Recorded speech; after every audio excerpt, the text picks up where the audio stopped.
Hey guys, tonight we walk into a city that doesn't know you, but still somehow expects you to behave. You're under a sky that feels too wide and too pale, the air dry enough to drink your spit before you can swallow, and the river nearby is doing that old suspicious thing rivers do, looking generous on the surface while hiding its moods underneath. Our topic has a bite to it, the kind that sounds like a brag whispered into a candle flame. The Anunnaki didn't leave, we starved them out. How much for this one? Now Half a let's silver keep piece. this safe and honest as we drift. Some parts are widely accepted history, the kind most historians agree on. Some parts are interpretation, the kind historians debate, and you can squint at from different angles. And some parts are calm, what if imagination meant to feel cinematic, not conclusive. You'll hear might, may, could suggests because we're not proving anything tonight, we're following clues. Also, quick reality check. You probably won't survive this ancient city without instantly violating 10 rules you didn't know existed, starting with where you're allowed to step. So, before you get comfortable, take a moment to like the video and subscribe, but only if you genuinely enjoy what I do here. And tell me your location and local time down in the comments because I love picturing where in the world you're listening from. Now, dim the lights, maybe turn on a fan for that soft background hum, and let's ease into tonight's journey together. You arrive as if you've been walking forever, and the first thing you notice is not a temple or a king or a myth. It's thirst. Not the dramatic movie thirst where someone collapses in the sand with a heroic violin swell. This is the petty constant thirst, the kind that makes you keep licking your lips until your mouth tastes like dust and your tongue starts feeling like it belongs to someone older than you. Most historians agree that early Mesopotamian cities grow up around rivers, and in southern Mesopotamia, that means the Tigris and Euphrates system, plus a web of canals and marsh edges that people learn to tame. You can picture it in a practical way. The land is flat and sunlit and stubborn. Rain is not reliable. If you want food, you don't pray for clouds and hope. You dig. You guide water. You bargain with mud. Archaeology suggests that once communities begin managing water, they also begin managing people. That's not a moral judgment. It's just the shape of the problem. If you need a canal, you need labor. If you need labor, you need schedules. If you need schedules, you need someone counting, someone directing, someone saying, not now, not there, not like that. You can almost hear the first argument in human history that begins with, no, you can't just take it. And you're walking straight into that argument. The city ahead, low and sun-baked, doesn't glitter. It squats. Its walls look like they were grown from the ground instead of built on it. Mud brick layered and repaired and patched like an old coat that refuses to retire. Smoke slides out from cooking hearths in thin lines. Somewhere a donkey complains the way donkeys always do, like the universe has personally offended it. You drift closer and start noticing the controls, not in the modern sense of cameras and badges and wristbands. This is older. It's all about movement and permission. Where you enter, where you stand, where you can pour water, where you can trade. And right here is where that punchy phrase, "we starve them out," starts to change shape. Because most historians agree that the daily life of early cities depends on steady food, steady water, and steady organization. When you hear starve, your brain imagines a dramatic deprivation. But in a canal city, starvation can begin with something quieter. The water gate doesn't open. The ration doesn't get recorded. The storehouse door stays shut. One interpretation is that scarcity is power disguised as nature. Not always, not in every case, but often enough that you can feel it in your bones. When the river runs low, everyone suffers. But some people suffer last. Some people never suffer at all. The difference is access. You walk past a cluster of workers, dragging reeds and baskets. Their skin is baked brown. Their shoulders move like they've been doing this since birth. A boy no older than 12 balances a jar and looks at you with the careful, flat expression of someone who knows strangers are not always safe. You want to smile, but you don't know if smiling is rude here. You settle for looking harmless, which honestly is what you always do in unfamiliar group chats too. Archaeology suggests that rations in early Mesopotamian settings can include staples like barley, and in some contexts, beer is a common ration as well. Yes, beer. Before anyone starts romanticizing it, imagine it as thick, cloudy, and more like porridge with ambition than a crisp, cold drink. Still, it counts as calories and hydration. It is survival, dressed up as a little comfort. And that's the thing, the city knows how to turn survival into a system. You reach the canal edge. The water is dull green-brown, heavy with silt. You can smell it wet earth, plant rot life doing its messy work. A few women rinse something in the shallows, their movements practiced and quick. A man squats nearby, mending a net, his fingers flying like he's arguing with the fibers into obedience.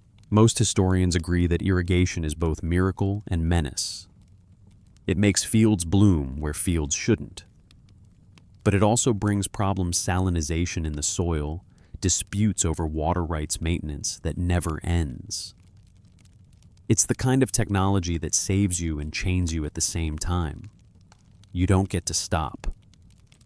The canal doesn't care about your tiredness. Now take a slow step into the Anunnaki part of the title, and let's do it carefully.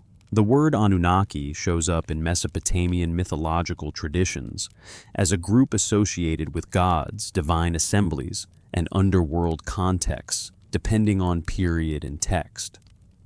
What's broadly accepted is that these are religious ideas within ancient Mesopotamian cultures, shifting over time and place. That's the solid ground. Then comes the mist, the modern mystery theory world that treats Anunnaki as something else, sometimes as literal beings, sometimes as outsiders, sometimes as a hidden influence. A fringe idea proposes that these stories preserve memory of an external presence, something that once demanded tribute, knowledge, labor. This theory isn't widely accepted, but it persists partly because the human brain loves a shadow behind the curtain. So, if we treat it as a possibility rather than a conclusion, we can ask, what would starving them out even mean? A careful reading might suggest that the most effective way to remove a power isn't always direct confrontation. Sometimes you stop feeding it, literally if it eats food, symbolically if it eats attention offerings, labor, fear, prestige. And in a city like this, food and offerings can blur into each other. You drift past a temple compound. You don't get to stroll in like a tourist. You hover at the edge where ordinary life meets sacred space. The walls are higher here. The doorway feels like it swallows light. You can smell incense or something like it resinous and sweet. A priest or administrator, or both, walks by with the calm face of someone whose day is full of rules. Most historians agree that temples in many Mesopotamian city-states function as major institutions tied to religion, but also to administration, storage, redistribution, and labor organization. Archaeology suggests that these complexes can be deeply woven into the economic life of the city. In other words, the temple isn't just where you pray, it's where the grain goes. And if the grain goes there, then whoever controls the grain controls the city's pulse. One interpretation is that the gods in practical life can look like an institution. The divine story gives meaning and legitimacy, and behind it there are ledgers, storehouses, and human hands. A more cautious explanation could be that people genuinely believe while also living inside a system that benefits from that belief. Those things can coexist. You imagine a clay tablet small enough to fit in your palm, pressed with wedge-shaped marks. Someone records a delivery, baskets of barley jars of oil, bundles of wool, a name, a date, a seal. This is not poetry. This is power. What if the story is pointing at something else? What if the starvation is the moment when people decide the offering bowl stays empty because the harvest is thin and the city needs bread more than spectacle? And how would you even know if it worked? You look up at the sky, it's still pale, the air still dry, the city still breathing. Historians still argue whether early Mesopotamian religion is best understood primarily as sincere devotion, as social cohesion, as political legitimation, or as some blend that changes by context. There's no full consensus because human motives are messy and the evidence is partial. If the evidence is thin, we'll say so. But you can still notice patterns. You see the way people glance toward the temple with a mixture of respect and calculation. You see the way a line forms near a distribution point, each person waiting quiet, patient, because impatience doesn't feed you. You see the way a guard leans on a spear like it's an extension of boredom, but the spear is still a spear. This is where your mind wants to jump to drama. Secret councils, a bold decree, a ritual boycott. It's tempting. It's cinematic. Let me rephrase that more carefully. That's a possibility, not a certainty. To be clear, this is debated. What we can say more safely is that in many societies, changes in ritual practice often follow changes in resources and power. When times are hard, offerings can shrink. When institutions strain, people renegotiate what they owe. And maybe, just maybe, someone notices something. Maybe the priest's speeches about divine favor start sounding thin when the granary is empty. Maybe the signs and omens stop carrying the same weight when you're the one digging the canal with blistered hands. Maybe the city slowly learns that fear is expensive. You walk along a street lined with low houses, their doorways curtained. Inside you catch glimpses, a cooking pot, a reed mat, a grinding stone. Ordinary life. The kind of life that doesn't care about cosmic drama. The kind that cares about dinner. A dog trots by skinny and confident like it owns the place. It sniffs your foot, decides you're not interesting, moves on. Honestly, the most insulting review possible. The idea of starving out an unseen presence, if you treat it as metaphor, starts making sense in this ordinary light.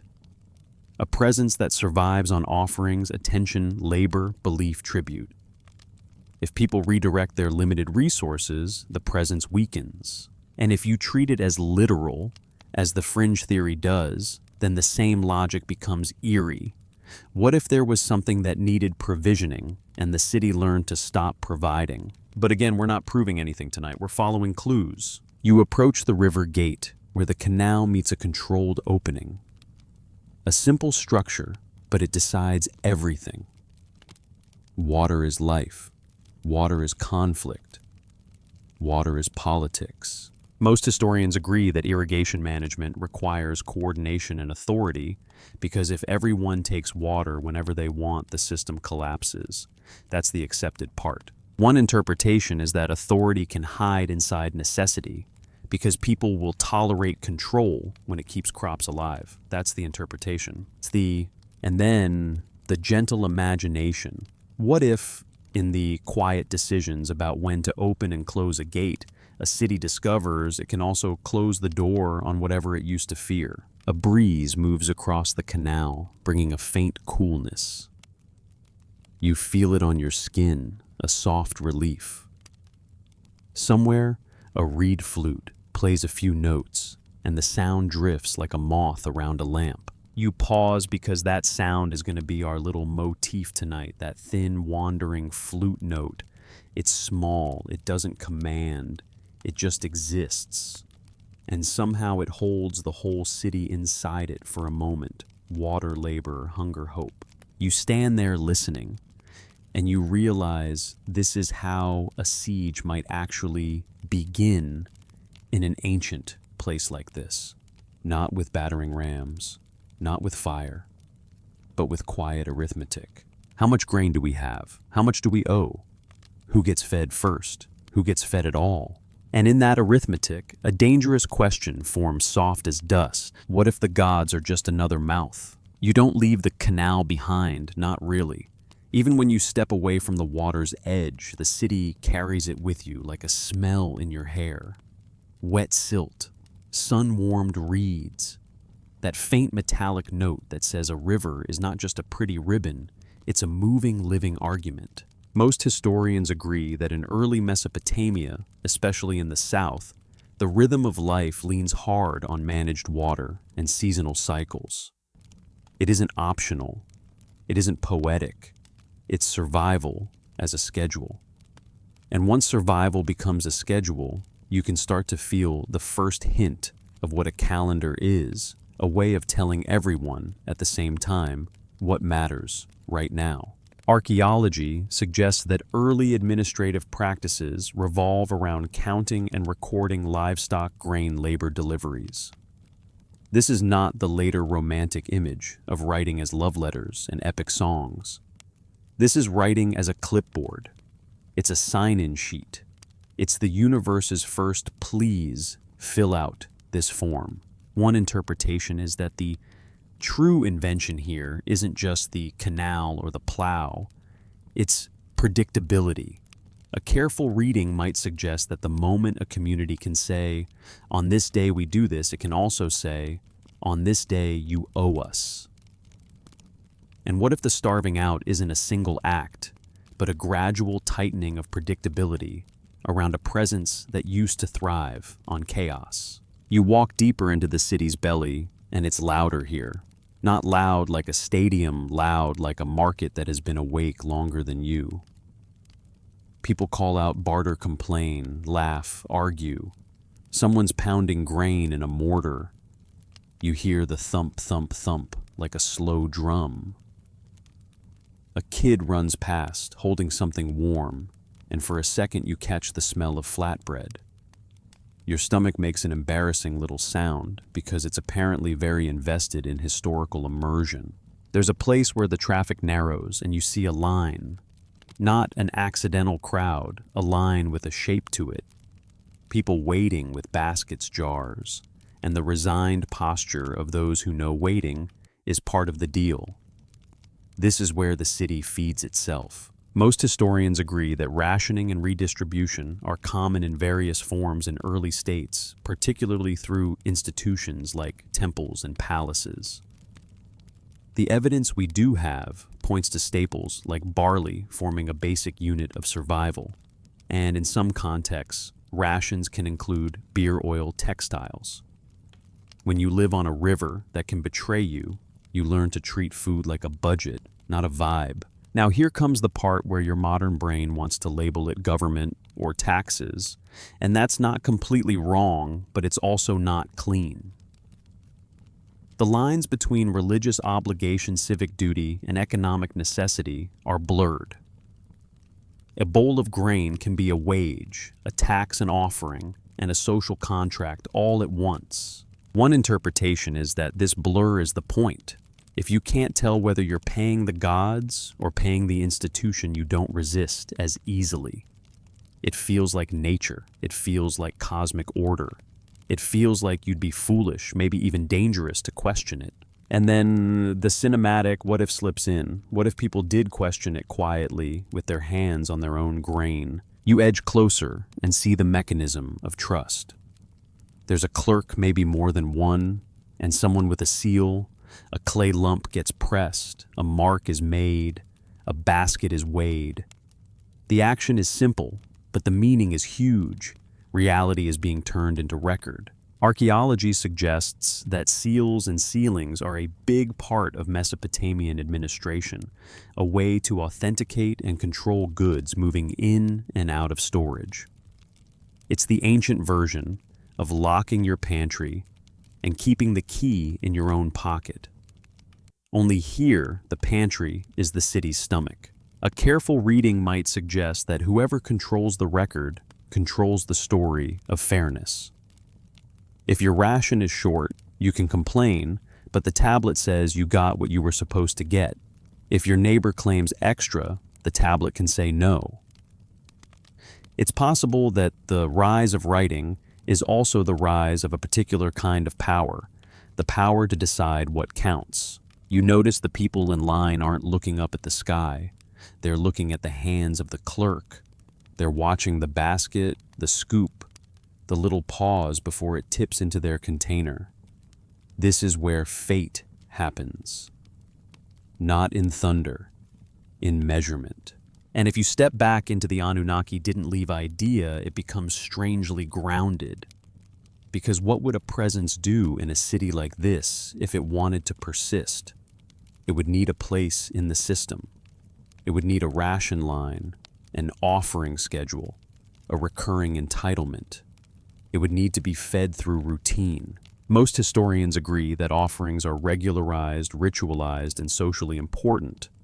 But historians still argue whether offerings are primarily about pleasing deities, reinforcing community identity, legitimizing political authority, or some shifting mix, depending on time and place. That debate matters tonight, because it changes what starving out even means. If offerings are mostly devotion, then withholding is spiritual rebellion. If offerings are mostly cohesion, then withholding is social fracture. If offerings are mostly legitimation, then withholding is political refusal. And if you treat the fringe theory as a possibility rather than a conclusion, withholding is something even stranger, a supply cutoff to an unseen beneficiary. Let me rephrase that more carefully. That's a possibility, not a certainty. To be clear, this is debated. We'll keep the solid ground separate from the mist. Now follow the city's calendar for a moment. Most historians agree that Mesopotamian societies developed sophisticated timekeeping tied to lunar cycles and agricultural rhythms. You can feel it in the way people talk the new moon, the planting, the harvest, the festival. The calendar isn't just a tool for planning, it's a tool for coordination. When everyone knows the day, everyone can be expected to do the thing. A more cautious explanation could be that calendars are the nervous system of a complex society. They tell labor when to move storage, when to open ritual, when to gather.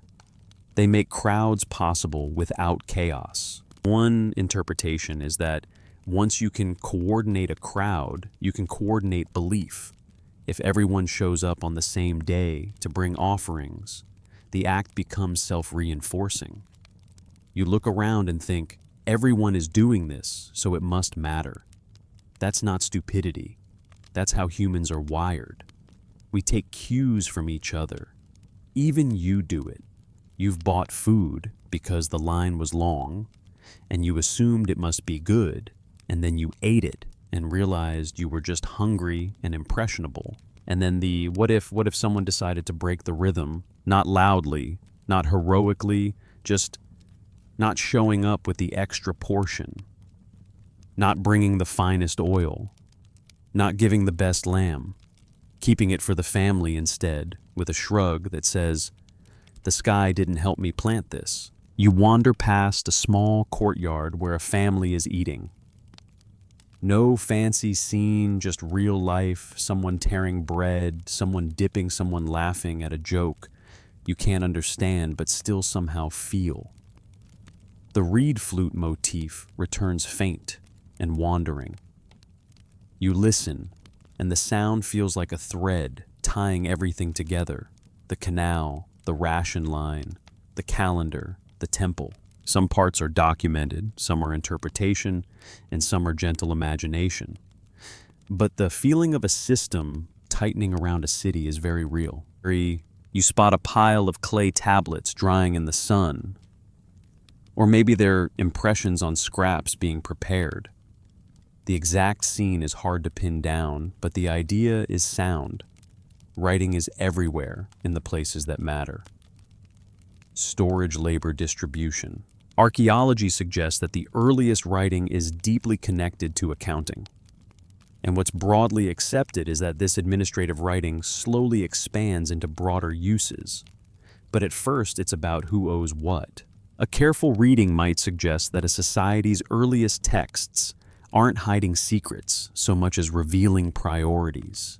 The city's first sentences are basically, "this many, for this person, on this day." It's intimate and cold at the same time. So here's the twist that doesn't need a spaceship to be interesting. What if starving them out is a human story about refusing to keep paying for a system that claims cosmic authority? Maybe the they is a priestly elite.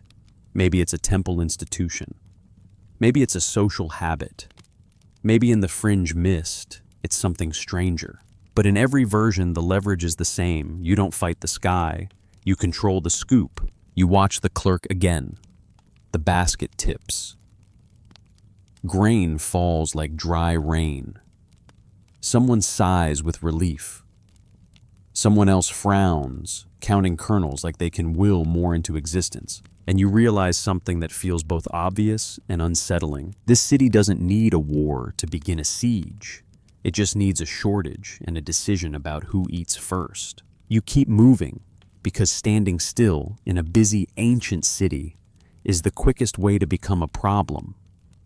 People flow around you like water around a stone, and you start to learn the city's unspoken rules, the way your body learns a new bed slowly, with a little confusion and a few awkward adjustments. The temple district grows closer, and with it the sense that you're approaching the place where meaning is manufactured. Not in a cynical way necessarily. Meaning is something people truly need. But in a city held together by canals and rations, meaning also becomes an ingredient in management, like clay in brick. Most historians agree that temples in Mesopotamian city-states are more than religious sites. They can be major institutions tied to land labor storage and redistribution.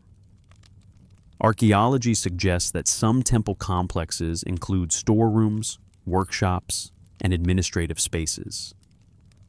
The evidence we do have points to a world where sacred and practical are braided together so tightly you can't separate them without snapping the rope. You step into the shadow of a temple wall, and the temperature drops by a degree or two.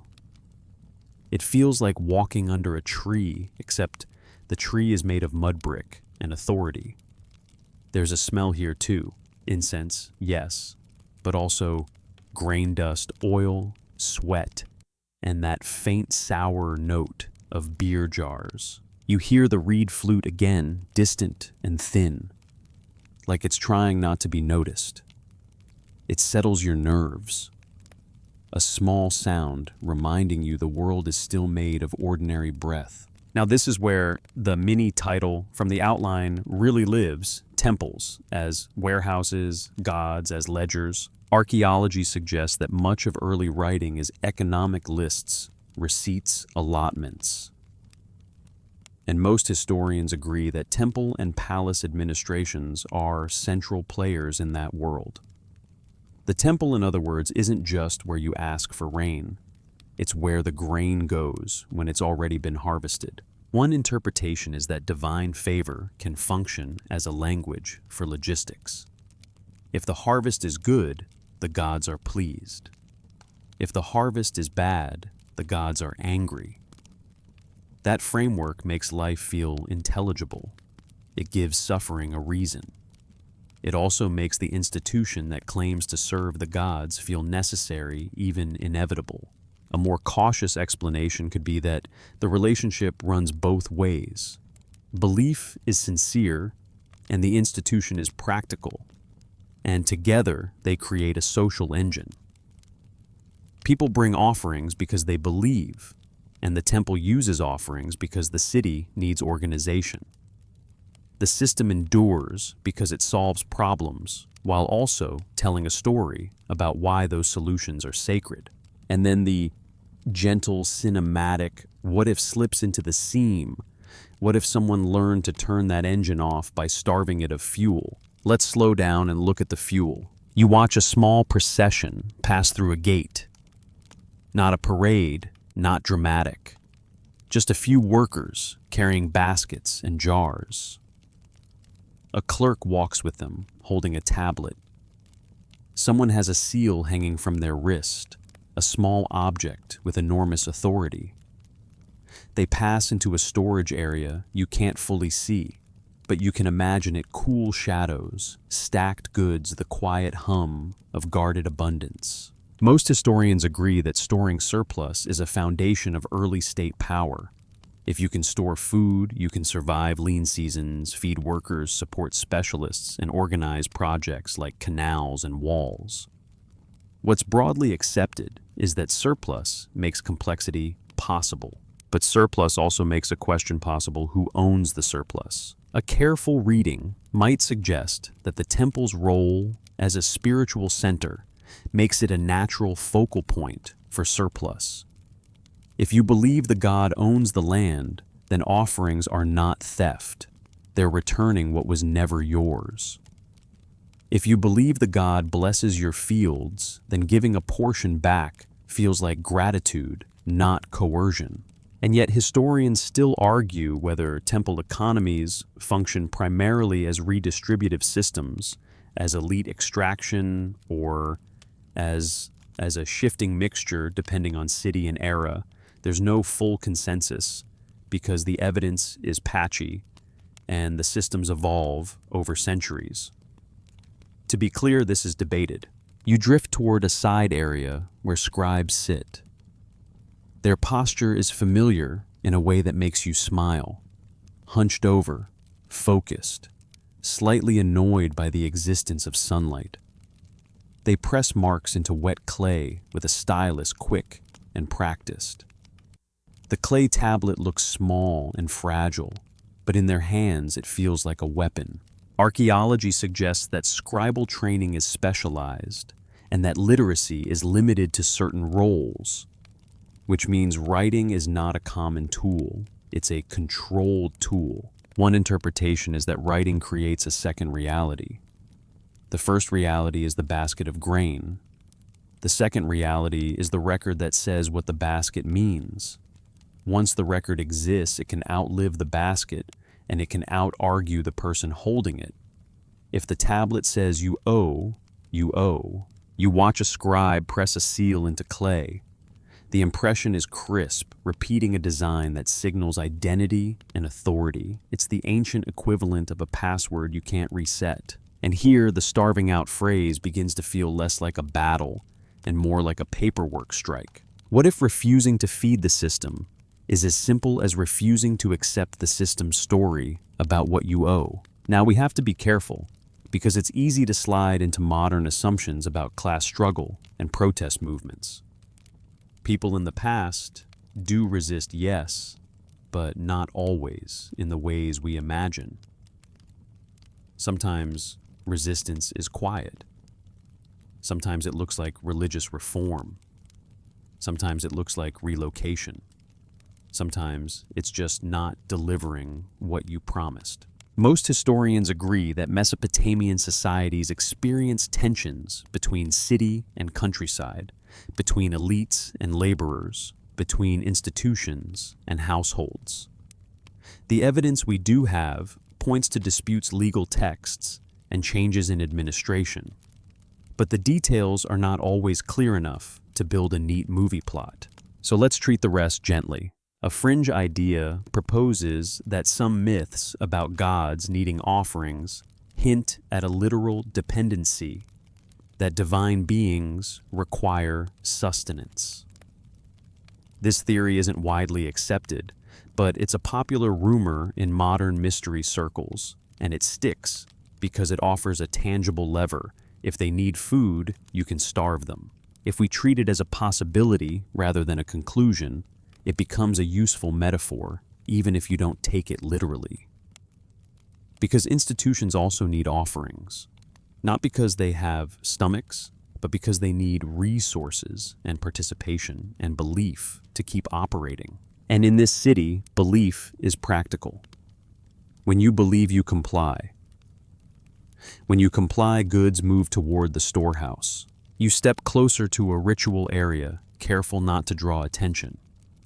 A priest pours something onto a small altar. Oil glints in the light. A few people bow their heads. The act is simple, but it's not empty. It's a moment of shared focus, a pause in the grind. You can understand why people cling to it. Life is hard. Ritual makes it bearable. One interpretation is that ritual is also where a society rehearses hierarchy.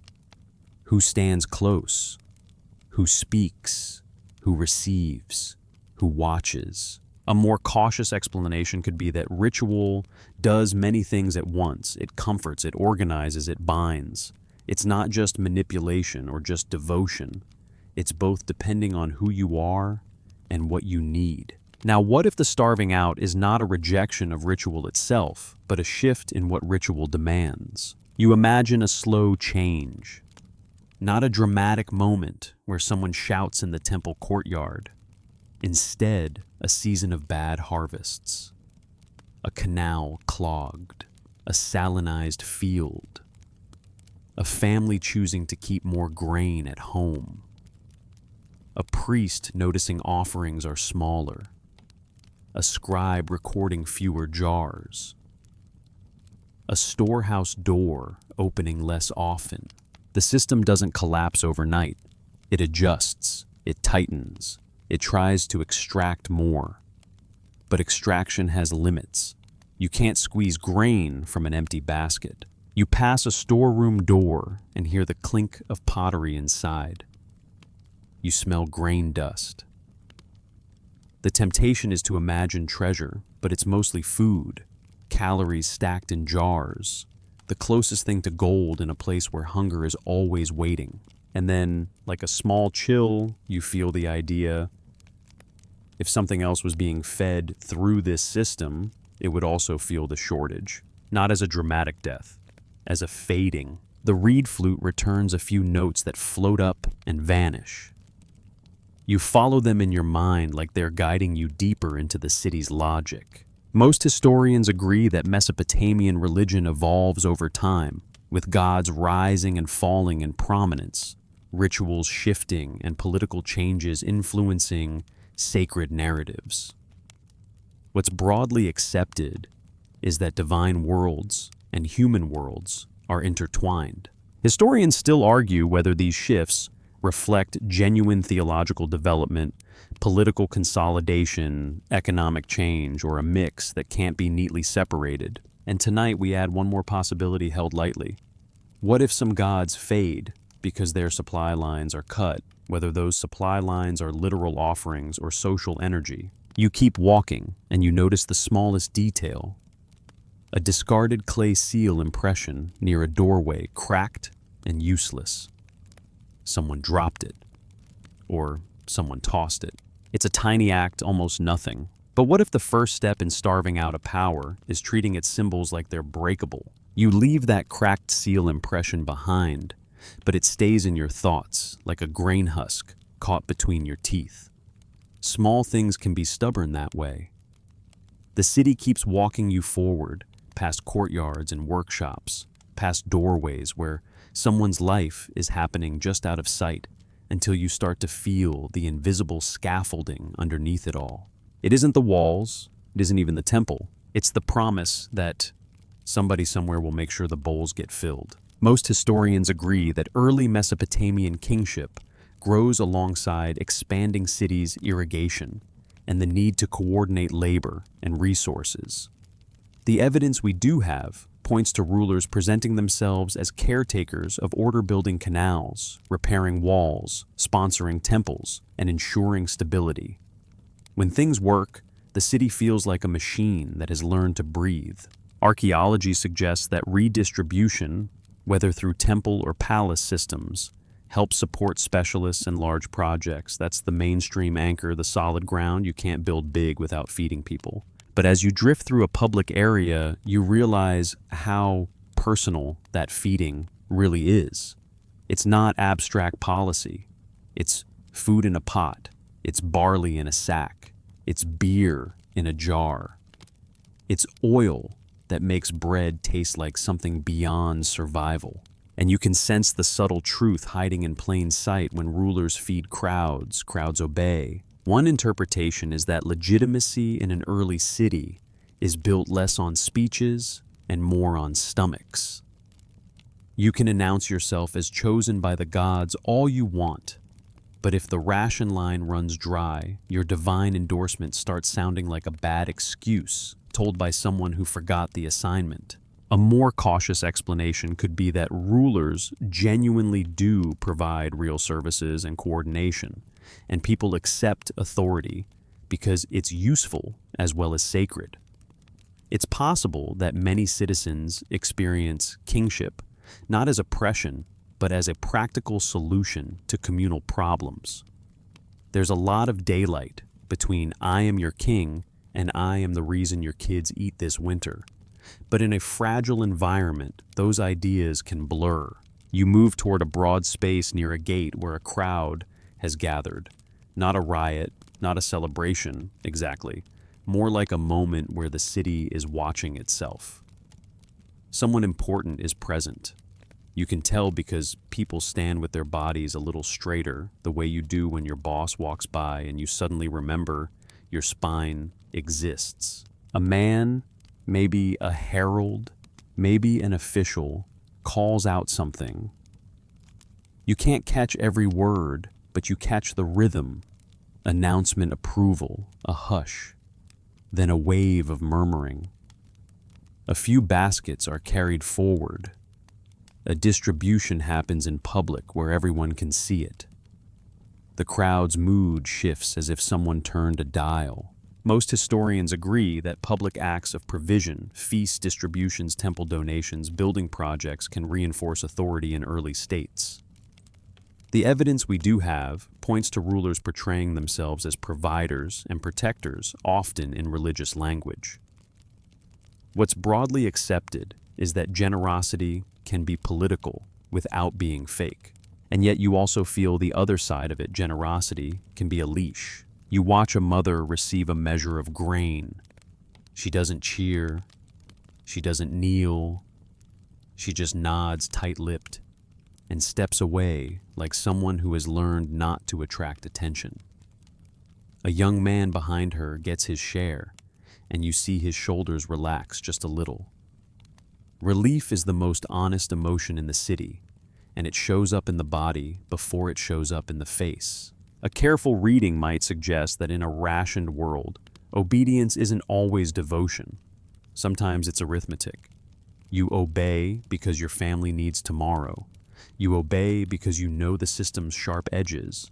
You obey because you're tired, and resistance is expensive. Now here's where you have to keep the truth ladder in view. Documented rulers and institutions distribute resources, especially in systems tied to temples and palaces, and this supports projects and stability.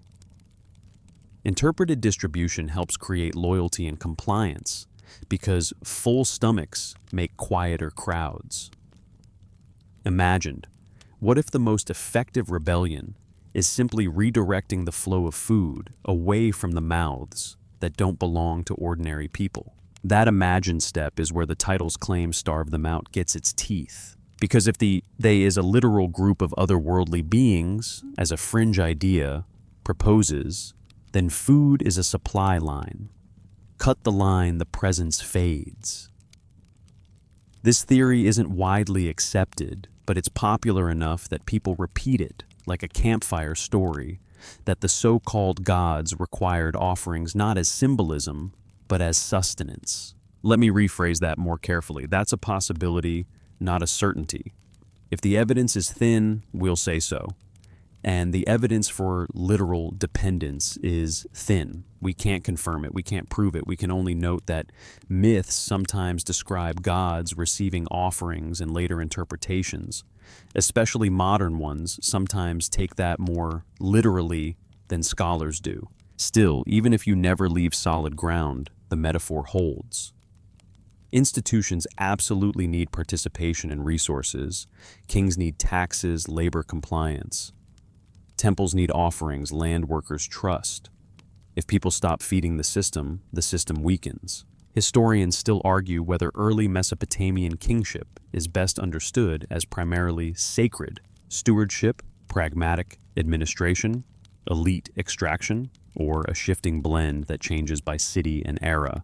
You stand in the crowd and let that debate hover like heat shimmer, because you can feel all four possibilities at once. The official might truly believe he serves the gods. The king might truly believe he protects the city. The temple might truly believe it safeguards order. And the hungry family might truly believe none of that matters if the grain doesn't arrive. The reed flute returns faint again, threading through the noise. Someone is playing near a wall, half hidden. The tune isn't grand. It's a little looping phrase, like the player only knows 4 notes and has decided to make a career out of them. Honestly, relatable. If I could monetize 4 notes, I'd be unstoppable. You wander closer to where the musician sits. He has a bowl by his feet with a few small offerings, maybe a bit of grain, maybe a scrap of bread.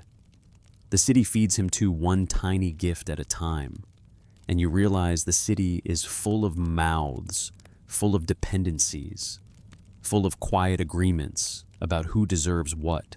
Now imagine the pressure of a lean season. Most historians agree that droughts, floods, and shifting river courses can disrupt agriculture and settlement in Mesopotamia.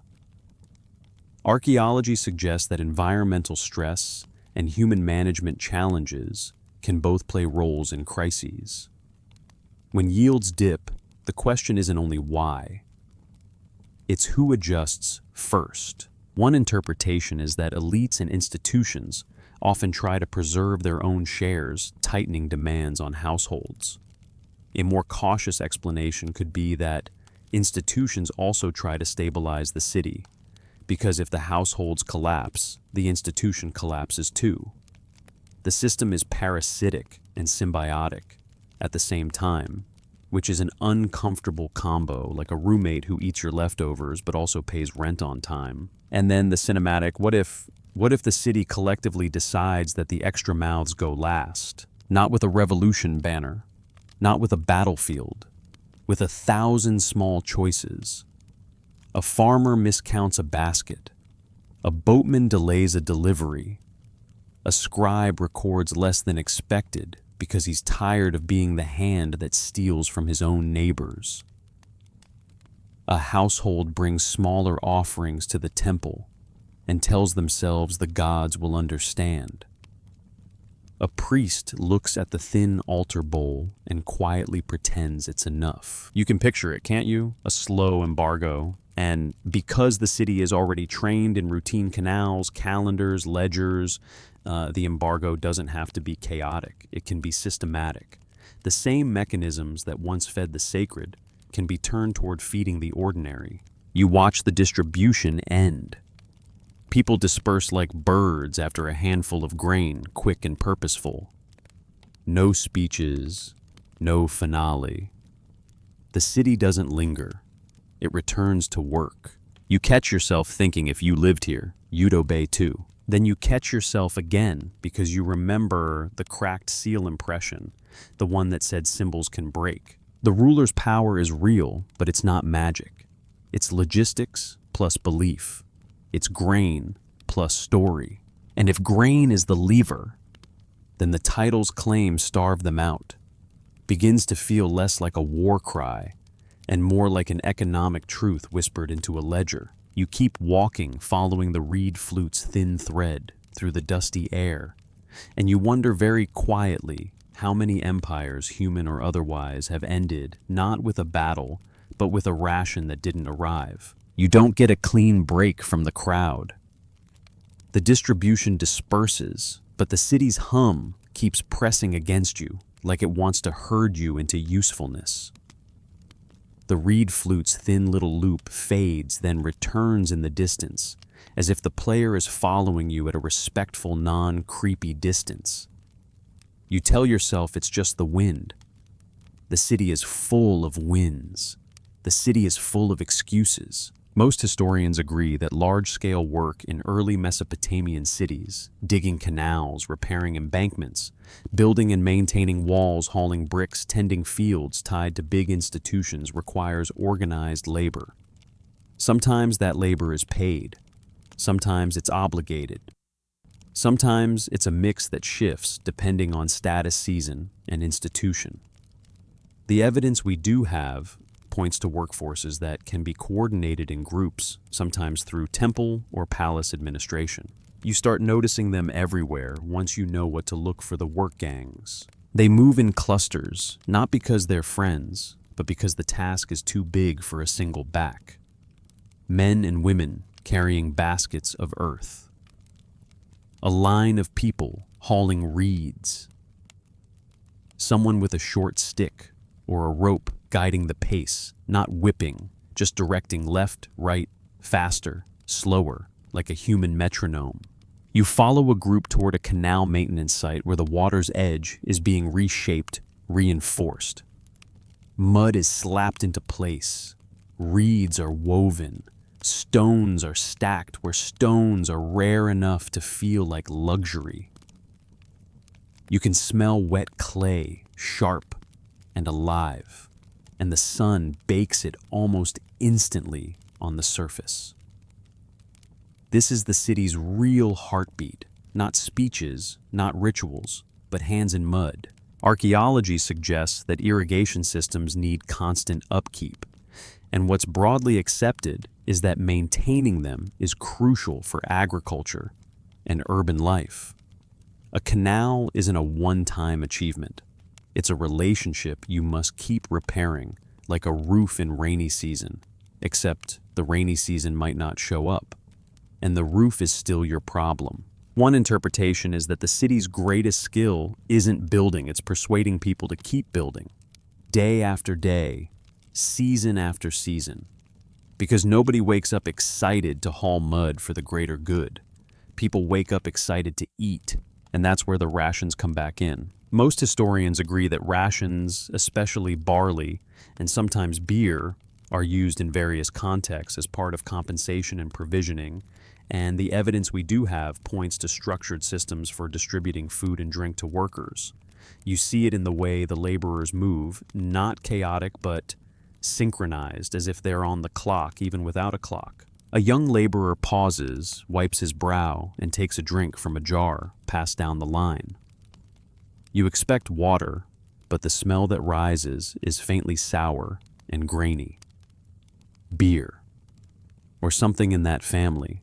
Here's your quirky little reality check. If you're picturing golden pints and frothy foam, your imagination is too modern and frankly too confident. Ancient beer, in many cases, is more like a thick fermented grain drink, sometimes sipped through a straw to avoid the floating bits. If that sounds unglamorous, congratulations, you're finally seeing history with honest eyes. The worker drinks, exhales, and hands the jar along. The exchange is casual, but you can feel how much it matters. Calories, hydration, a tiny comfort, a small reward for being part of the machine. One interpretation is that rations don't just feed bodies, they train behavior. If you want the jar, you show up. If you want the grain, you work. If you want your family to eat, you don't make trouble.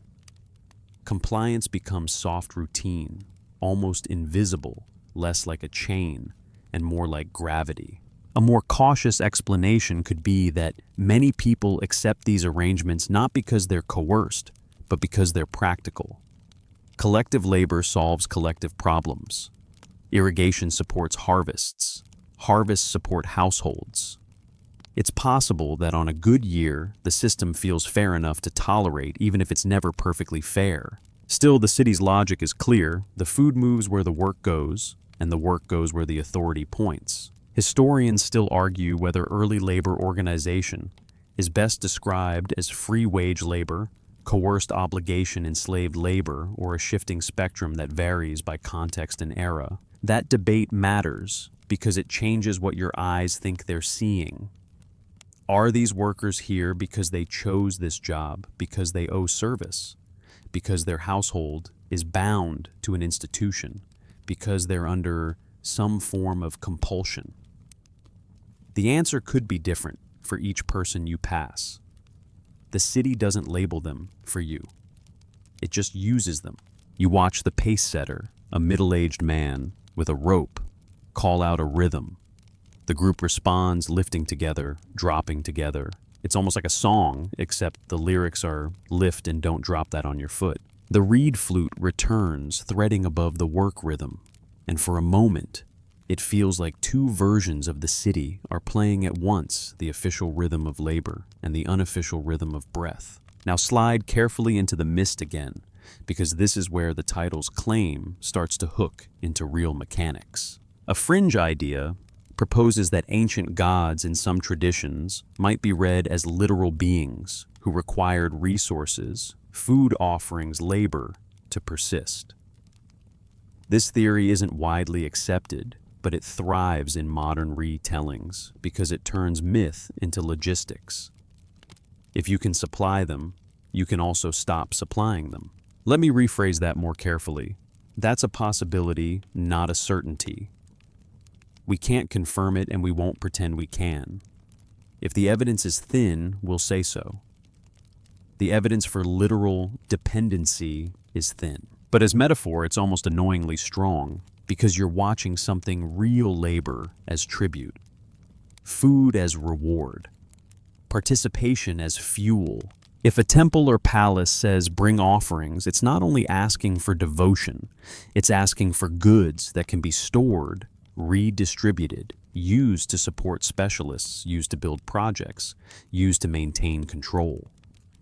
The offering bowl and the ration jar are cousins. One interpretation is that feeding the gods can mask feeding the institution, and the institution can mask feeding the ruling order. It's possible that a society can sincerely believe in the gods and still be guided by the practical needs of the system that speaks for them. And then the cinematic what if arrives softly, not stomping, just slipping into your ear like the reed flute. What if the city learns it can starve out a power by redirecting labor and rations away from it? Not with violence, with scheduling. Imagine a small administrative change. A festival offering reduced temporarily because the canal needs repairs. A group of workers assigned to a levy instead of a temple project. A ration allocation shifted from priests to ditch diggers. All of it explained as necessity. All of it recorded on clay. And here's the sneaky part.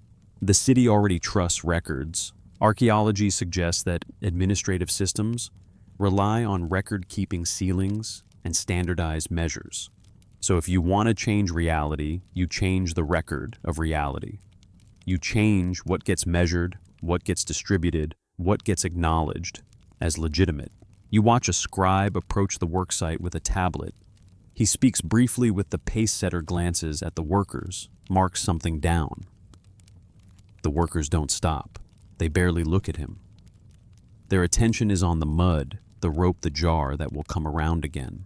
The city's power is so quiet, it almost feels natural. And that quietness is exactly why starving out works better as a slow story than a dramatic one. You don't overthrow gravity, you just stop adding weight. A worker near you mutters something and laughs, and you catch the tone, even if you don't catch the words. It's the laugh of someone making a joke to survive the day. You want to join in, but you're not sure if your accent will get you assigned extra mud. So you smile politely, like you're at a party where you only know the host's dog. You notice something else at the edge of the work gang. An older man moves more slowly. The pace setter doesn't push him too hard. Someone hands him the jar first. It's a small kindness, a tiny redistribution inside the bigger redistribution. It reminds you that even inside systems, people remain people. What's broadly accepted is that these societies are complex layered, not reducible to villains and victims. Some parts are documented, some are interpretation, and some are gentle imagination. But the clue we're holding tonight is simple enough to fit in your palm. If a power depends on routine, you can weaken it by changing routine. The reed flute lifts again, thin and wandering, and you let it guide you as you leave the worksite behind. You keep the taste of sour grain beer in your imagination, the weight of a basket in your shoulders, and the quiet question in your mind. If the city stopped pouring, stopped offering, stopped allocating, stopped believing, how long would any they last? You carry the worksite's rhythm with you as you drift away like it stamped itself onto your feet. Lift, step, breathe. Lift, step, breathe. Even the city's dust seems to move in time, settling on shoulders and hair with slow, practiced patience. The reed flute returns in short bursts, a little tune that never fully resolves, like a question that refuses to be answered. And if you listen closely, you realize the question isn't, are the Anunnaki real? At least not first. The first question is, who decides what counts? Most historians agree that some of the earliest writing in Mesopotamia emerges from administrative needs, tracking goods, labor deliveries, and obligations. Archaeology suggests that these early systems involve clay tokens, sealings, and eventually cuneiform tablets used to record transactions and rations. What's broadly accepted is that writing begins as a tool of management before it becomes a tool of story. You can almost feel that shift in the air as you step into a quieter area near an administrative courtyard. The noise of the market dulls. The smell changes. Less smoke, more clay, less sweat, more dust. The people here move differently, fewer heavy loads, more careful steps. They're carrying information, not baskets. You see a table low and rough where a scribe sits with wet clay, a stylus in hand, a board nearby with other tablets drying in the sun. It's strangely domestic, like a kitchen counter, except instead of chopping vegetables, he's chopping reality into neat categories. A careful reading might suggest that this is where the city's invisible walls are built, not brick walls, record walls. Because when you can write, you can declare this many measures of barley. This household owes that much labor. This temple receives this offering. This worker is assigned here. This date matters. One interpretation is that writing doesn't just reflect power, it creates it. If the only people who can produce records are attached to institutions, then institutions get to define what truth looks like in clay. A more cautious explanation could be that writing also solves real problems. It reduces disputes, helps coordinate large projects, and allows a complex society to function. It's possible that many people benefit from it indirectly, even if they can't read it.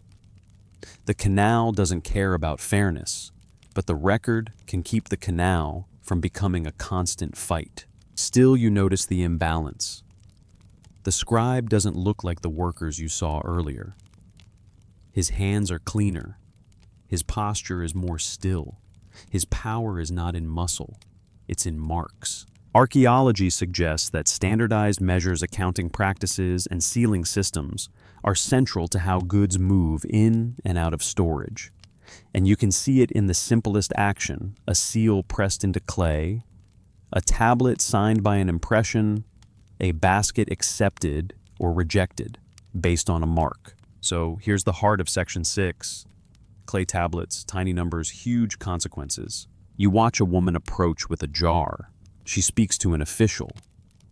The official listens, then glances at a tablet. His response is short and final. The woman's shoulders drop. She leaves without arguing. Not because she agrees, but because the tablet is a wall you can't climb. One interpretation is that the tablet becomes a kind of silent judge. A careful reading might suggest that early law and early accounting share a basic idea. The record is authority, and that's where starving them out becomes something you can do with paperwork if you're the one holding the stylus. Because if feeding a system depends on recorded entitlements, offerings, scheduled rations, allocated labor assigned, then cutting off the feed can begin with refusing to record the feed. A fringe idea proposes that certain ancient texts, when read through a modern mystery lens, might be interpreted as hinting at beings or forces that receive offerings in a more literal, transactional sense. This theory isn't widely accepted, but it thrives because it makes the divine feel tangible gods as beneficiaries, temples as distribution hubs, scribes as accountants for the heavens. Let me rephrase that more carefully. That's a possibility, not a certainty. To be clear, this is debated. We can't confirm it. We can only say that offerings are documented and important, and that later interpretations, especially outside mainstream scholarship, sometimes push them into literal territory. Now set the fringe mist gently beside the mainstream ground, and look at what we can say confidently. Most historians agree that institutions depend on flows of goods and labor. Archaeology suggests writing helps manage those flows. The evidence we do have points to redistribution systems that are deeply tied to record keeping. So imagine this a shortage year, a canal breach, a harvest that disappoints. Everyone is tense. The temple expects its usual share. The palace expects its portion. The workers expect their rations. The households need food. Someone has to decide where the shortfall lands, and whoever makes that decision might not hold a spear. They might hold a stylus. You drift closer, watching the scribe's hand. Press angle lift. The marks look like little bird tracks, tiny wedges. It's almost cute until you remember it's deciding who eats. You're not the only one watching. A young apprentice sits nearby, eyes wide, absorbing everything. He's learning the craft, but he's also learning what this craft means. You can shape reality by shaping the record of reality. The reed flute's looping motif returns faint, and it pairs strangely well with the scratch of stylus on clay. Two textures, breath and mark. One disappears instantly. One hardens in the sun. Now here's your gentle sarcasm moment, because you deserve at least 3 small smiles per 1,000 words. Imagine traveling back in time and thinking you're going to get taken out by a lion or a bandit or a dramatic curse. And instead, you're defeated by paperwork. You're basically destroyed by a very serious accountant with excellent posture. But that's not just a joke, it's a clue. One interpretation is that bureaucratic power is one of humanity's most underappreciated inventions. It's quieter than armies, but sometimes it lasts longer. A careful reading might suggest that the city's true strength is its ability to remember obligations across time, even when individual people die. Historians still argue whether the rise of writing should be seen primarily as a neutral technological development, a tool of elite control, a driver of economic complexity, or a mixture of all three. You sit with that debate like you'd sit with a warm mug at bedtime, not needing to solve it, just letting it warm your hands. Then you follow the thread back to our title. If they are literal beings, then starving them out would require identifying their supply and cutting it off. The evidence for that is thin.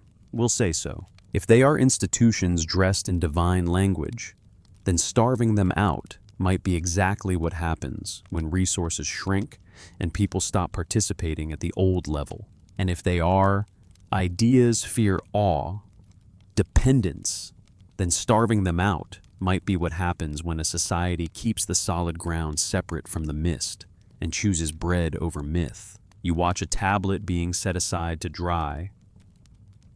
The scribe smooths the surface like he's tucking it in. Then he moves on to the next one because there's always another. And in that endless chain of records, you can imagine a quiet rebellion that never needs a shout.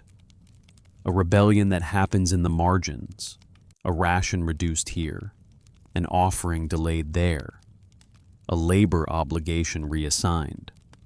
Not dramatic, but cumulative. What if the story is pointing at something else? What if starving them out is less about a single enemy and more about the slow withdrawal of fuel from whatever claims authority over your life? You stand in the courtyard, dust on your skin, and you feel the weight of the smallest objects: a stylus, a seal, a tablet. Tiny numbers, huge consequences. You step away from the scribes and their sun-drying tablets, but the feeling follows you that reality can be moved by moving marks. The courtyard's dust clings to your ankles. The reed flute slips into the background again, like it's politely giving space to the next sound the city wants you to notice. And the next sound is different. It's wheels, not the smooth rubber whisper you're used to. These are creaking wooden wheels complaining against packed earth, every rotation sounding like an old door being opened and closed again. A cart rolls past, pulled by an animal with patient eyes and the resigned expression of someone who has accepted that life is mostly hauling other people's ambitions. Most historians agree that Mesopotamian cities don't survive on local fields alone. Archaeology suggests that trade networks move necessities and luxuries across long distances because southern Mesopotamia lacks certain resources like stone timber and metals in easy supply. What's broadly accepted is that exchange by river, by caravan, routes through ports and marketplaces helps keep cities functioning and elites supplied. You follow the cart's path as it rumbles toward a busier lane, and you start to smell the world beyond the city. Unfamiliar resins, animal hides, sharp mineral notes, and something sweet that might be dried fruit, or maybe just your imagination trying to snack. A merchant calls out in a voice like sandpaper. Another laughs too loudly. A guard watches half bored, half alert. And suddenly you feel that trade isn't just commerce here, it's a pressure valve. Because when the canal runs thin and the harvest underperforms, the city has two options. It can tighten inward and squeeze its own people, or it can reach outward and pull in relief. One interpretation is that trade offers flexibility when local systems strain. A careful reading might suggest that the city's power isn't only what it grows, but what it can attract. If you can import what you lack, you can keep the machine running a little longer. If you can't, the machine starts eating itself. A more cautious explanation could be that trade is never guaranteed. It depends on relationships, politics, safe routes, and the simple fact that other regions also face their own shortages. It's possible that what looks like a steady supply line is actually a fragile chain held together by favors and timing.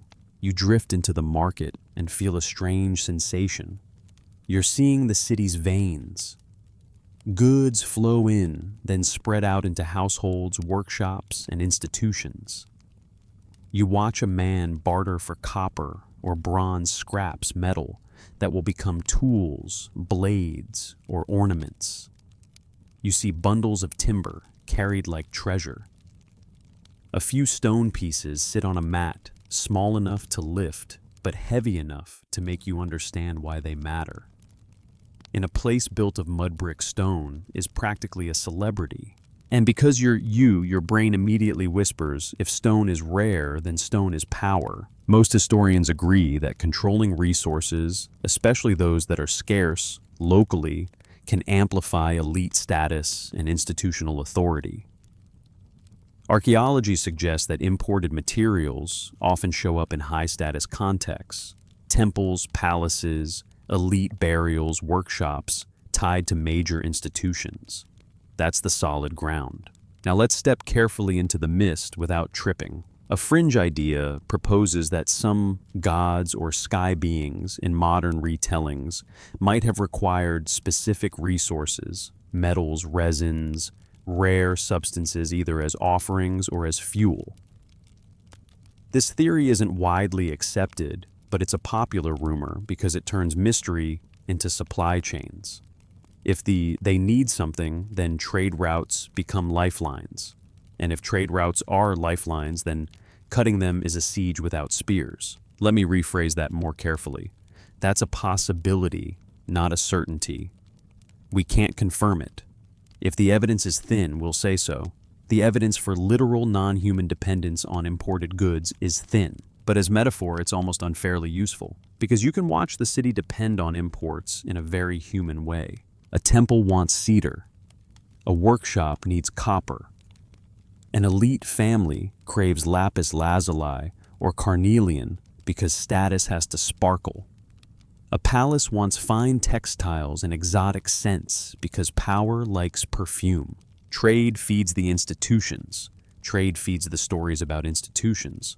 Trade keeps the illusion of stability alive. You move past a stall where someone is selling beads that catch the light. A woman lifts one, holds it to her wrist, considers. For a moment, the whole city's harshness softens into vanity, and you realize vanity is not a modern invention. It's ancient. It's practically archaeological. Here's your gentle joke, because you deserve it if you think you're above ancient consumer culture. I promise you. You are one pretty necklace away from being exactly like everyone else. You'd be standing here like, yes, I know irrigation is collapsing, but look how this bead brings out my eyes. Now back to the pressure valve. When trade is healthy, shortages at home can be masked. A bad harvest doesn't immediately become a catastrophe if you can import grain or swap surplus goods for food. The evidence we do have points to exchange systems that can include staples, as well as prestige goods, though the exact patterns vary by time and place. Most historians agree that river transport and regional networks make movement of goods possible even if slow and risky by modern standards. One interpretation is that trade also acts as a political tool. If a ruler can secure access to goods, he looks competent, favored, blessed. A careful reading might suggest that divine favor can be performed through logistics. The market stays stocked. The workshops keep working. The temple smells rich with incense, and everyone breathes a little easier. But when trade falters, the city feels it like a sudden chill. A cart arrives with less than expected. A caravan is delayed. A river route is disrupted. A partner city raises its prices, and now the pressure valve is stuck.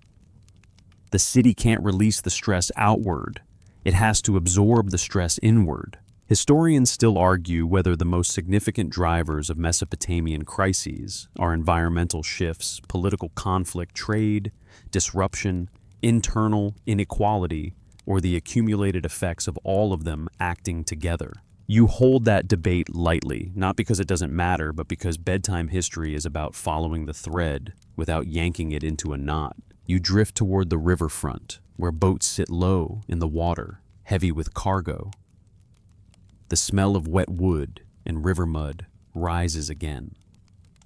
A man with scarred hands ties a rope with a sailor's confidence, and you realize river trade is like canal work. It's constant maintenance and constant risk. The river gives, but it also steals. A careful reading might suggest that the city's leaders understand this, and that they use trade deliberately. When things are good, trade brings wealth and legitimacy. When things are bad, trade can become a tool of control. Here's where starving them out sharpens again. Because if institutions rely on imported luxuries and key materials to keep their status machine running, then cutting trade doesn't just reduce comfort, it reduces authority. A temple without incense feels less divine. A palace without metal feels less powerful. An elite without sparkle look suspiciously like everyone else. One interpretation is that people might tolerate hierarchy more easily when hierarchy looks impressive. When the robes are fine, the rituals lavish, the offerings abundant, it feels like the gods are truly present. But when the offerings thin and the imported glamour fades, the story weakens. A more cautious explanation could be that belief doesn't vanish just because luxury goods do. People can remain devoted in hardship, sometimes even more so. It's possible that scarcity increases religiosity for some as people seek meaning and comfort. The human heart isn't a simple machine. Still, scarcity forces choices, and choices expose priorities. You watch an official speak with a merchant, their conversation tight and brisk. You can't hear the details, but you recognize the posture of negotiation. The official wants assurances. The merchant wants protection fees, reduced access guaranteed. The city's power and the merchant's profit are bargaining over the same rope. Now imagine a deliberate choice not to secure the trade, not to protect the route, not to pay the fees that keep caravans loyal, not to allocate resources toward importing luxuries for the temple. Would anyone do that? If the city is starving, maybe. If households are strained, maybe. If people begin questioning why gods deserve perfume while children eat thin porridge, maybe. What if the story is pointing at something else? What if the siege is not against a person or a palace, but against a system of dependence on imports, on spectacle, on the constant flow of tribute disguised as devotion? And what if in the fringe mist, the same logic is applied to the Anunnaki as literal beneficiaries of supply lines? Cut the routes, cut the offerings, cut the rare substances, and the presence fades. That's a possibility, not a certainty. We'll keep the solid ground separate from the mist. You step back from the market's noise and breathe in the river air. The reed flute returns faint and wandering again, and it sounds almost like a question asked into a corridor. If you wanted to starve out a power, human, institutional, or imagined, would you fight it head on, or would you simply stop delivering what it expects and let the silence of an empty cart do the work? You keep walking with the river air in your lungs, and you start to notice how the city listens to the sky without ever looking sentimental about it. Nobody here treats weather like a cute conversation starter. There's no lovely day, isn't it? Because a lovely day can still be a deadly year. The sun is steady, the wind is moody, the water is uncertain. And the city, this complicated animal made of mud brick and rules, has learned to live with a constant low-grade suspicion toward nature. Most historians agree that agriculture and settlement in Mesopotamia are vulnerable to environmental variability, droughts, floods, shifting river courses, and the long-term challenges of irrigation, such as salinization. Archaeology suggests that climatic stress and human management decisions can both influence productivity and stability. What's broadly accepted is that the land can be generous, but it's not loyal. You walk past fields at the edge of the city where the green is thinner than you expected. The plants stand like they're trying but not thriving. The soil looks pale and crusty in places, and you can almost taste salt in the air, even if you're not sure you're imagining it. One interpretation is that the city's greatest enemy isn't a rival king. It's the slow accumulation of stress water, mismanaged soil, exhausted canals, neglected disputes, unresolved. A careful reading might suggest that many collapses are not single events, but long slopes, and people living through them might not even have a word for what's happening. They just feel it in smaller bowls, longer lines, tighter faces. A more cautious explanation could be that societies are adaptive. They shift, crops, change canal systems, relocate, reorganize. It's possible that what looks like decline in one area is growth elsewhere or transformation rather than failure. The evidence we do have points to both resilience and fragility, often at the same time. Still, stress forces decisions. and decisions reveal who truly holds the spigots. You return to a canal gate similar to the one from earlier, but now you watch it with new eyes. This is not just infrastructure. This is authority made visible. A wooden barrier, a mud brick channel, a handful of people who decide when water moves and when it doesn't. Most historians agree that irrigation management requires coordination and enforcement because water is shared and disputes can be constant. What's broadly accepted is that institutions and local leaders often play roles in water distribution. The evidence we do have points to a world where controlling water is controlling life. Now here's the subtle pivot in the title's logic. If you can deny water to a field, you can deny food to a household. And if you can deny food to a household, you can push that household into dependency on rations, on the temple, on the palace. Scarcity is a leash if someone is holding the handle. One interpretation is that drought isn't just a natural disaster, it's a political moment. A careful reading might suggest that when the river runs low, the city's moral claims get tested. Who gets watered first? Who gets cut off? Who is told to wait? Who is told to pray? And then the cinematic what if arrives like a shadow passing over the canal. What if a drought becomes a strategic alibi? Not an invented drought, not a fake sky nature can be harsh enough without human help. But what if leaders use a real drought to justify a choice they already wanted to make, ending a costly arrangement, shrinking offerings, reducing elite entitlement, withdrawing support from a mouth that feels too expensive? This is where the Anunnaki idea can be held gently as possibility. A fringe idea proposes that if there were ever a presence literal or institutional, benefiting from offerings and tribute, then environmental stress would be the perfect cover for cutting them off. We have no choice, the leaders would say. The harvest is thin. The bowl stays smaller. The incense burns less. The festivals shorten. The supply line weakens. Let me rephrase that more carefully. That's a possibility, not a certainty. We can't confirm motives like that across millennia, and we won't pretend we can. If the evidence is thin, we'll say so. The evidence for deliberate starvation as a conscious strategy against a literal non-human presence is thin. But the mechanics of rationing and resource triage are very real. You watch a group of farmers argue near a ditch. Their voices rise and fall. One points toward a gate, another gestures toward his field. A third stands with arms crossed, silent and furious.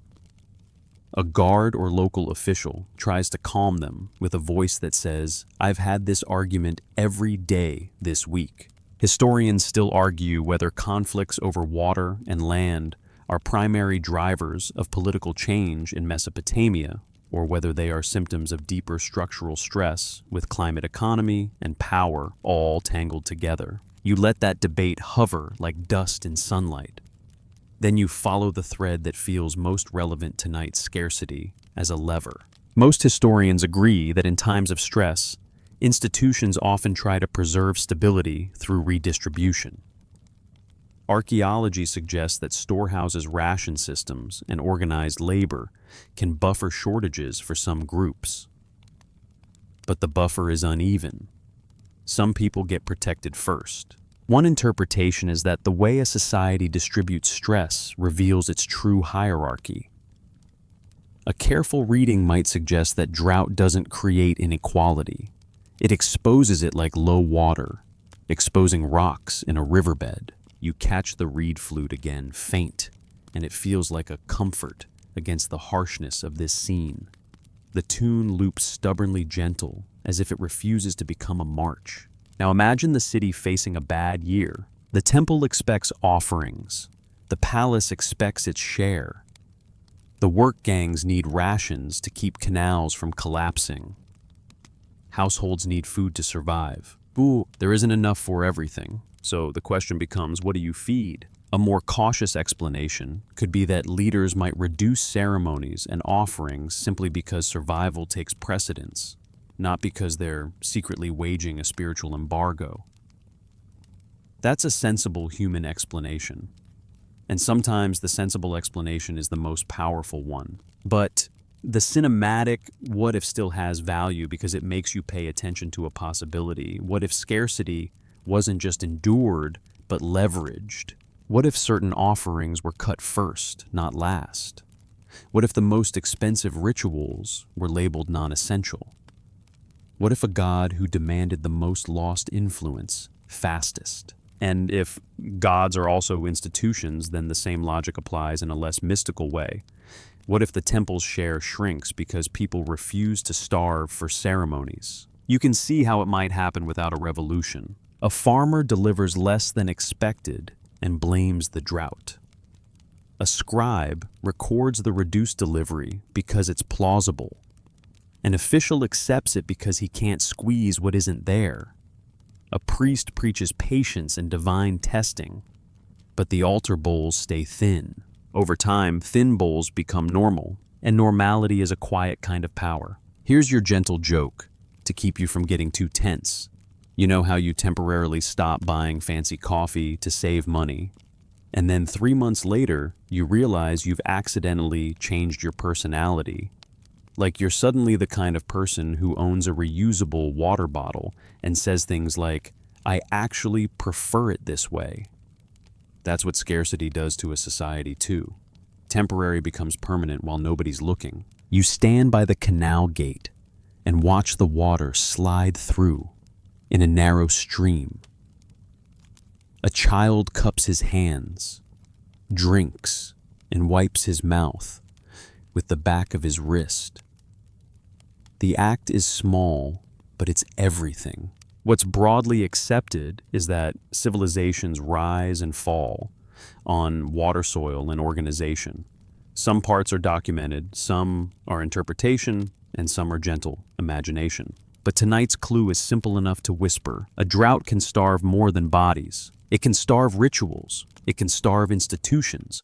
It can starve whatever depends on excess. And if the story is pointing at something else, if the Anunnaki didn't leave line is a metaphor for any demanding power, then maybe the city's greatest weapon isn't a sword. Maybe it's the thin, relentless logic of survival. First we feed the living. Everything else waits. You stay near the canal gate longer than you meant to, watching the water thread through like a careful promise. It's not a dramatic flow, not the kind you'd post online with a caption about nature's majesty. It's practical water, working water. The kind that doesn't care if you admire it as long as you respect it. Then you hear voices again, not just arguing now, but gathering. A cluster of people stands near a low wall where announcements tend to happen.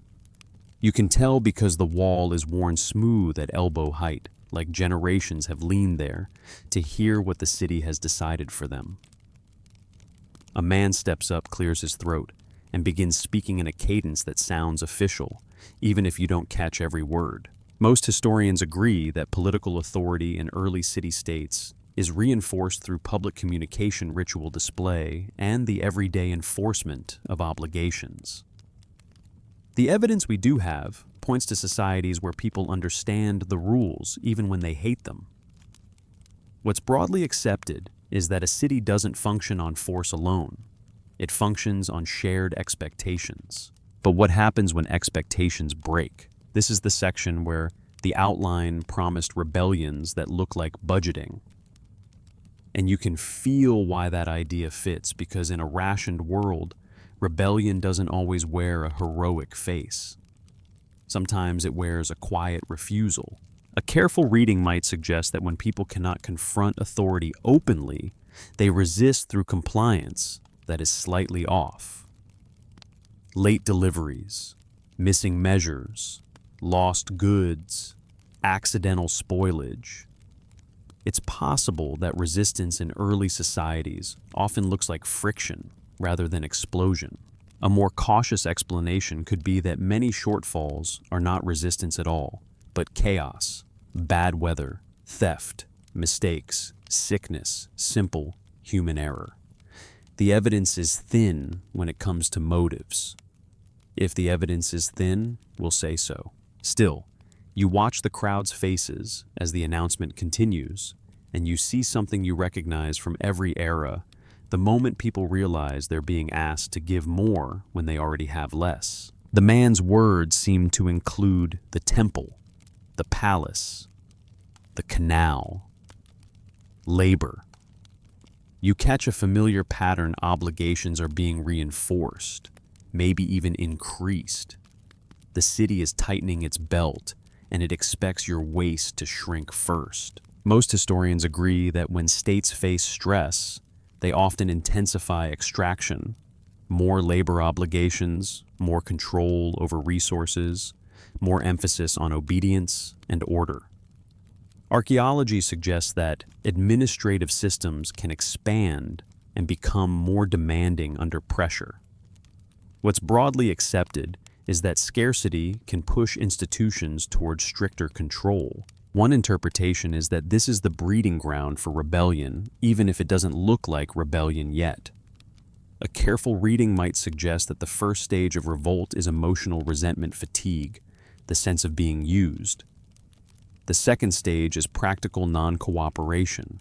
And then the cinematic what if arrives softly, like the reed flute slipping into the space between sentences. What if the city chooses non-cooperation, not just against a king, but against a god? If we treat the Anunnaki claim as possibility rather than conclusion, then starving them out begins to sound like a collective budgeting decision: cut non-essential expenses. Stop funding the mouths that don't plow, dig haul, or cook. This theory isn't widely accepted, but the metaphor fits so neatly it's hard not to notice it. Because in every household, when times get hard, you triage. You keep the lamp oil, you keep the grain for bread, you keep the jar that holds your water. You cut the extras. Now imagine the city doing that. Not everyone agrees, of course. Some fear the god's anger. Some cling to ritual because it's comfort. Some elites push to preserve ceremonies because ceremonies preserve their position. Some priests sincerely believe the offerings must continue. Some rulers fear that cutting rituals looks like weakness. Historians still argue whether changes in ritual practice during times of stress reflect popular resistance, elite policy, shifts theological evolution, or practical necessity more than ideology. You feel the debate as a tension in the crowd. Some faces look stubbornly devout. Others look quietly furious. Some look blank, conserving emotional energy the way you conserve battery on your phone, low power mode, because you still have a long day ahead. A woman near you mutters something, and the person beside her shushes her. The shush is sharper than the mutter. That's fear, or caution, or both. A more cautious explanation could be that overt rebellion is dangerous, and people know it. Even small signs of dissent can be punished. But again, the evidence for exactly how this plays out varies by time and place. We can't paint one single scene and pretend it's universal. So we'll hold the scene lightly and focus on the mechanism extraction meets limits. The announcement ends. People disperse, but not with relief. Their footsteps sound heavier, as if each person is carrying an invisible sack of obligations. You follow a few down a lane, lined with workshops. A potter shapes clay hands, wet and steady. A weaver works at a loom. A metalworker hammers something small and bright. Life goes on, because life always goes on. The city doesn't pause for your philosophical crisis. And that's exactly why rebellion might look like budgeting. It's not a grand interruption. It's a quiet shift inside the ongoing flow. A potter might deliver fewer vessels as temple dues and sell more privately. A farmer might hide grain in a pit and claim his yield was lower. A boatman might prioritize household deliveries over institutional ones. A scribe might record a slightly smaller offering because it matches what he's seeing everywhere anyway. One interpretation is that these tiny acts can add up like water dripping into a jar. No single drop looks like a flood, but enough drops change the level.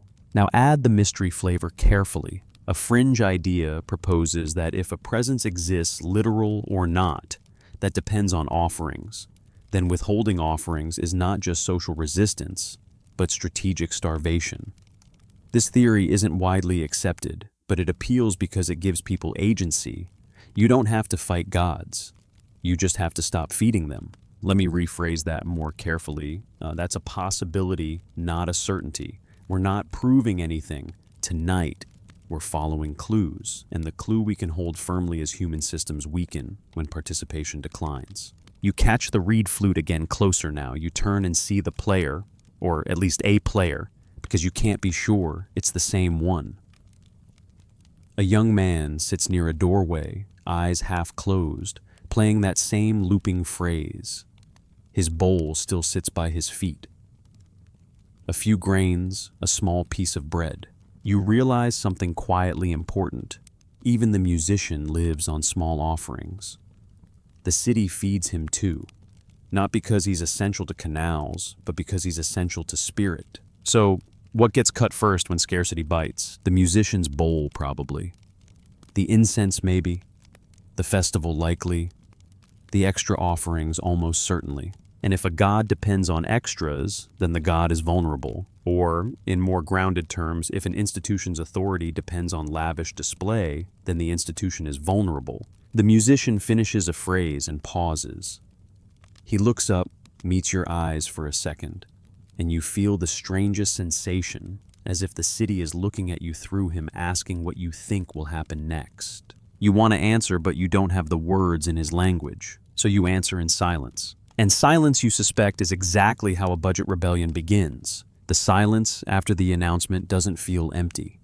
It feels loaded, like a jar that's been filled to the brim and set down too hard. People move on with their day, but their shoulders carry a new weight. Even the reed flute's looping phrase sounds slightly tighter, as if the musician is playing around a knot he can't untie. You follow the lanes back toward the temple district again, because that's where the city's arguments become physical. In an ordinary year, temples are busy with offerings, incense, and ritual schedules that stitch the community together. In a tight year, the temple becomes a mirror showing the city what it values when it can't have everything. Most historians agree that offerings and communal feasts are central features of religious life in Mesopotamia, and archaeology suggests that temples function as gathering points for ritual activity, as well as economic administration.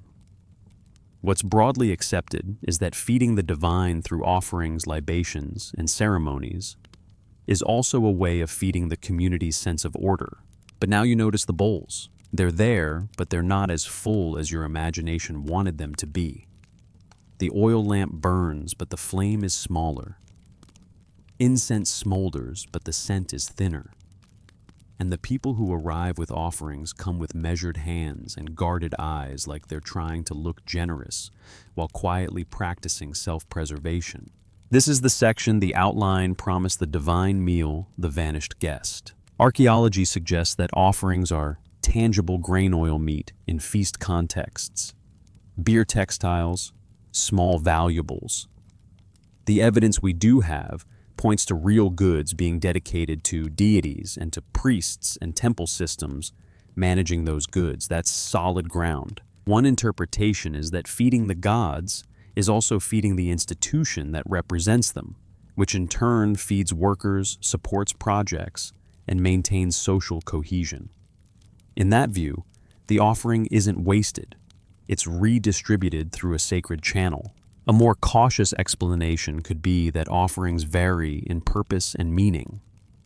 Sometimes they are heartfelt devotion. Sometimes they are social obligation.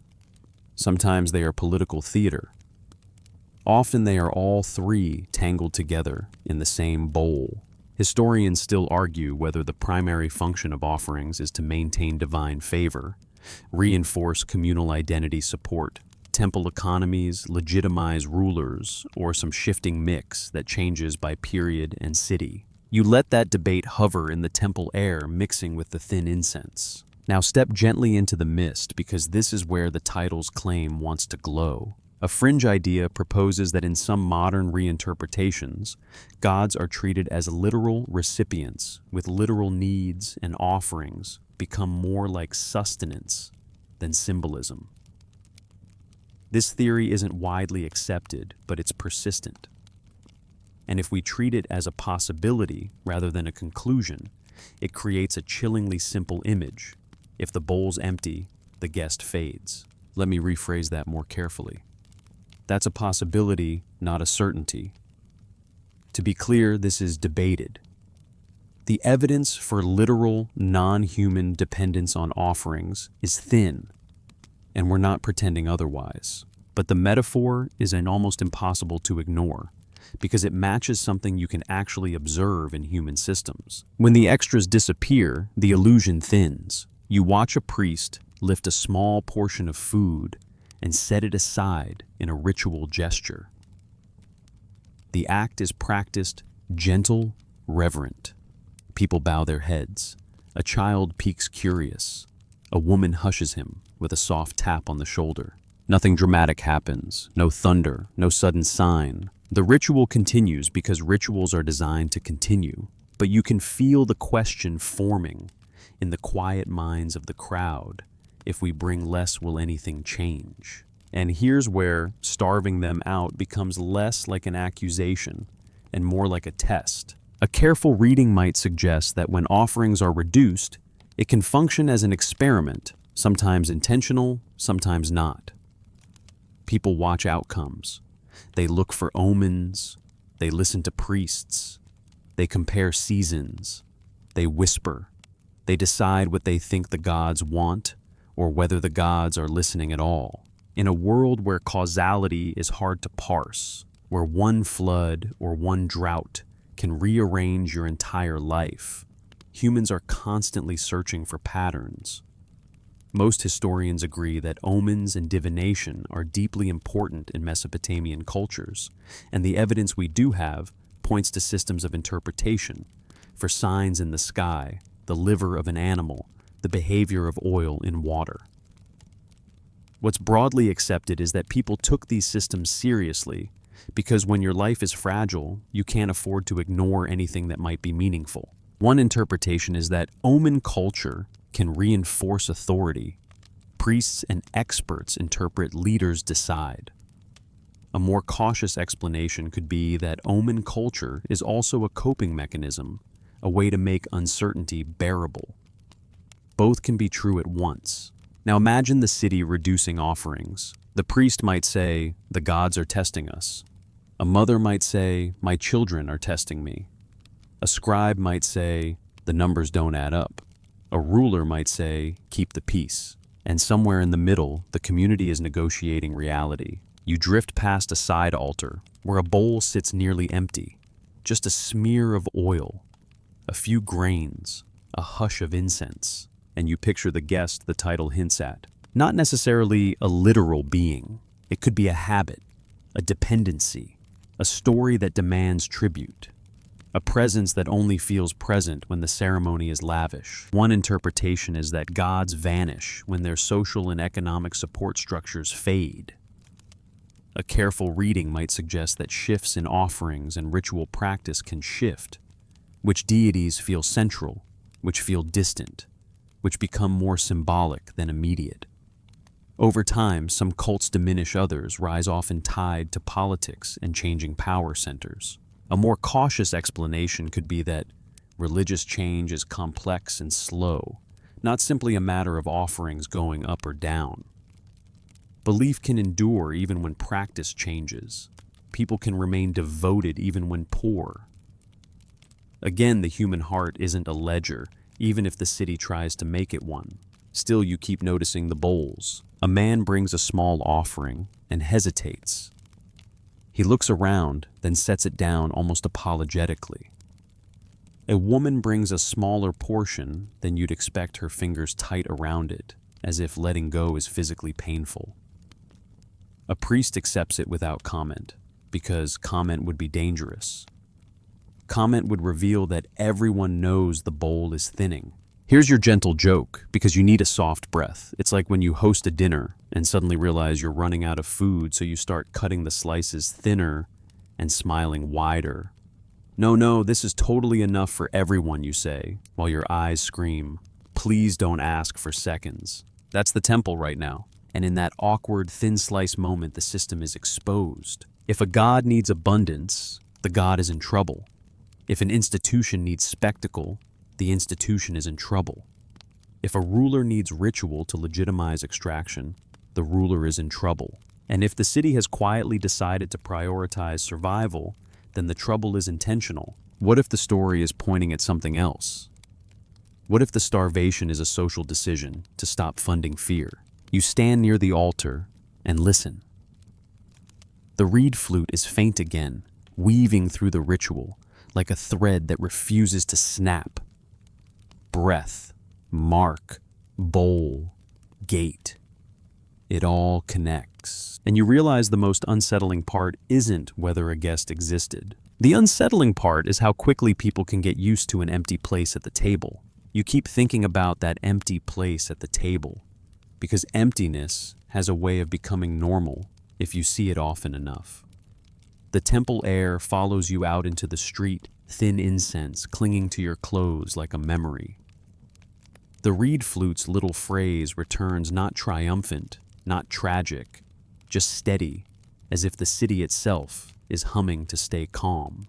And then you notice something else. The city's mood is not just strained, it's reorganizing. Most historians agree that what we call collapse in ancient societies is rarely a single cause or a single moment. The evidence we do have points to complex overlaps, climate variability, soil and water management challenges, political conflict, trade disruptions, shifts in settlement, and internal social pressures. Archaeology suggests that some centers decline while others rise, and that continuity often survives inside change.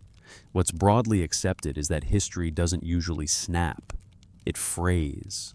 This is where the outline required a specific phrase, and it fits naturally here because it always does. Historians still argue whether collapse is driven more by environmental stress, political instability, economic disruption, social inequality, or the compounded feedback loops between all of them. There's no full consensus because reality doesn't like one neat answer. You walk along the city wall for a while, letting its shadow cool your skin. The wall is patched in places, newer mud brick beside older brick repairs layered like bandages. You can almost read the city's stress in the masonry. This section was urgent, that section was neglected, this corner was reinforced after a scare. One interpretation is that repair itself can be political. A careful reading might suggest that what leaders choose to fix first reveals what they fear losing. A wall protects the city from outsiders, yes, but it also protects the storehouses. It protects the temple district. It protects the places where authority lives. A more cautious explanation could be that repairs happen where damage happens, and sometimes the simplest reason is the correct one. That's where it cracked. So that's where they patched it. We'll keep the solid ground separate from the mist. Still, you can feel the city narrowing its priorities, tightening its belt, learning what it can live without. In that tightening, the title's claim starts to sound less like fantasy and more like a pattern. When systems strain, certain feeds get cut. Feasts shrink, offerings thin, trade slows, luxury fades, ration lines lengthen, record keepers become more important. And if there was ever something literal or metaphorical dependent on abundance, it would feel this narrowing like a noose. Now, because we're keeping our 70-30 balance, let's touch the mystery layer gently and responsibly. A fringe idea proposes that collapse narratives in Mesopotamia sometimes hide a different story, not simply environmental and political stress, but a deliberate withdrawal from a costly relationship with powerful others, sometimes labeled as God's watchers or Anunnaki in modern retellings. This theory isn't widely accepted, but it persists because it gives intention to the fraying. Not only did things fall apart, but someone wanted them to. Let me rephrase that more carefully. That's a possibility, not a certainty. The evidence for a coordinated conscious, starve them out, campaign against a literal, non-human presence is thin. If the evidence is thin, we'll say so. But the human version is plausible and historically familiar. Leaders and communities sometimes make hard choices to survive, and those choices can look like engineered simplification. Most historians agree that societies can respond to stress by centralizing power, or by decentralizing, or by fragmenting into smaller units. Archaeology suggests that shifts in settlement patterns can include people leaving cities, moving to safer or more fertile areas, or reorienting toward different centers. What's broadly accepted is that people vote with their feet when the bowl is too empty. You see hints of that movement in the city's edges, a household packing jars onto a donkey, a man lashing bundles, tighter children carrying smaller items like they've been told to help. Not a mass exodus, not a movie scene with flames and screaming.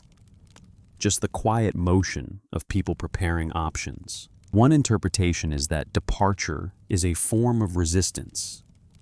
If you can't change the institution, you can leave it. A careful reading might suggest that starving out a power can also mean starving it of people, of labor, of attention. Temples and palaces can't function if the households that support them drift away. A more cautious explanation could be that people move for many reasons: family ties, land opportunities, marriage, safety, trade. We can't claim one motive for all. But it's possible that strain pushes migration. The reed flute returns closer again, and you turn to see the musician walking, not playing, carrying the instrument tucked under his arm like it's a fragile friend. His bowl isn't with him now. Maybe he's heading to a new corner. Maybe the old corner stopped paying. Even the city's music follows the flow of offerings. That detail lands in your chest with surprising force because it's so ordinary. The musician doesn't make a speech. He just moves. And in that movement, you feel what collapse really is: not an explosion, but 1,000 small relocations. You pass a workshop where the metalworker is hammering less vigorously, pausing more. The sound is intermittent, like a heartbeat that's slowed. The potter's kiln smoke is thinner. The market seems a touch less crowded. Most historians agree that economic activity can contract in times of stress, and archaeology suggests that material patterns shift. Fewer imports, changes in pottery styles, altered building practices. What's broadly accepted is that the texture of daily life changes first before the big narratives catch up. One interpretation is that when the big machine of a city slows, people stop feeling the presence of the divine in the same way. Lavish ritual is hard to maintain without surplus. The gods begin to feel distant, not because anyone announced it, but because the lights dim. Now the cinematic what if glides in, gentle and misty.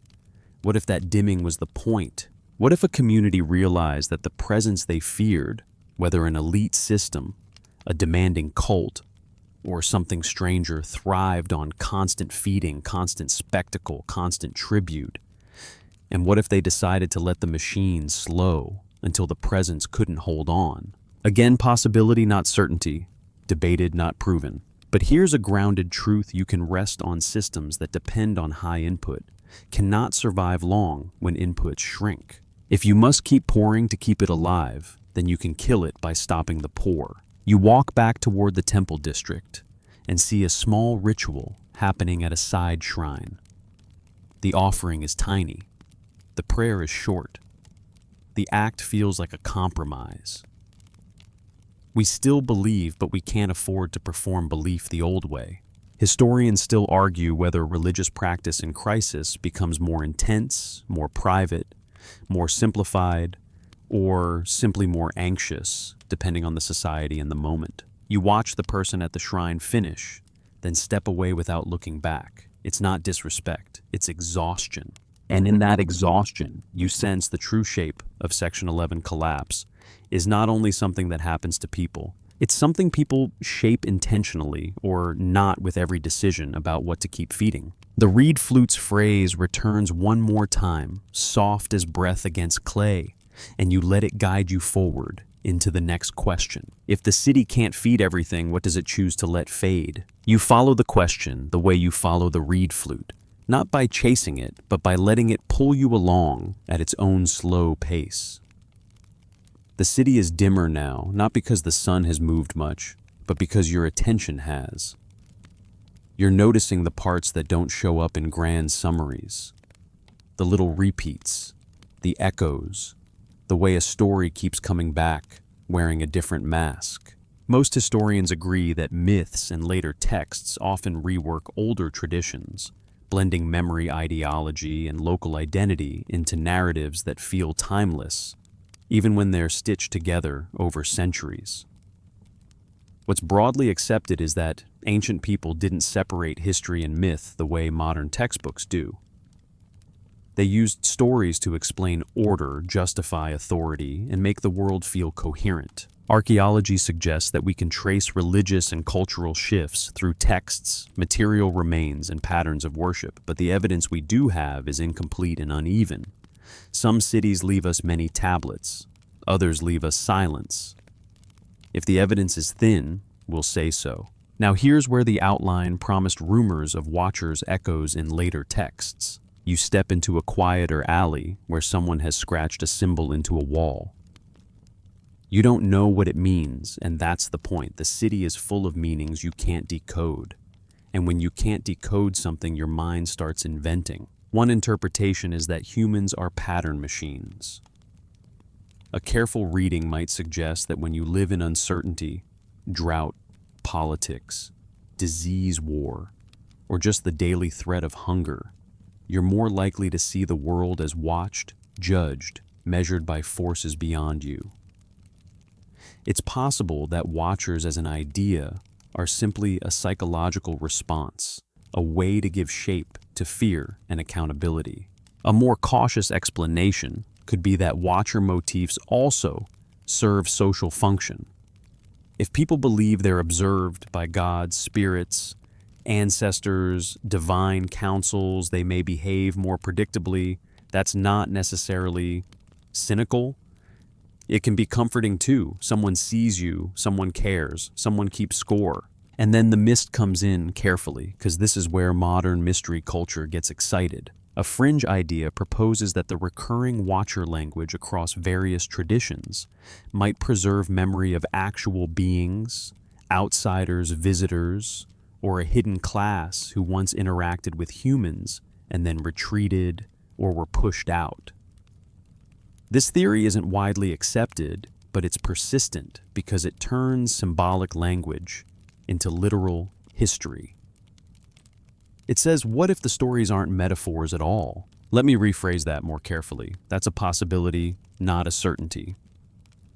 To be clear, this is debated. We're not proving anything tonight. We're following clues. Now keep the solid ground separate from the mist, and look at how echoes work. You return to the temple steps and overhear a priest telling a small crowd about order and obedience.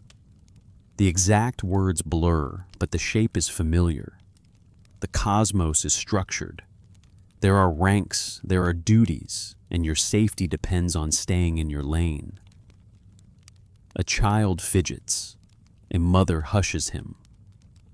A man stares at the ground like he's thinking about his own ledger of losses. Most historians agree that Mesopotamian religion includes divine assemblies and hierarchies, with gods depicted as ruling, judging, and assigning fates.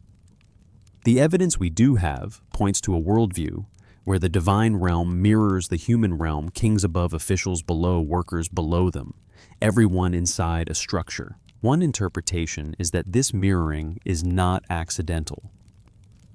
A careful reading might suggest that if you teach people the heavens are hierarchical, they'll accept hierarchy on Earth more easily.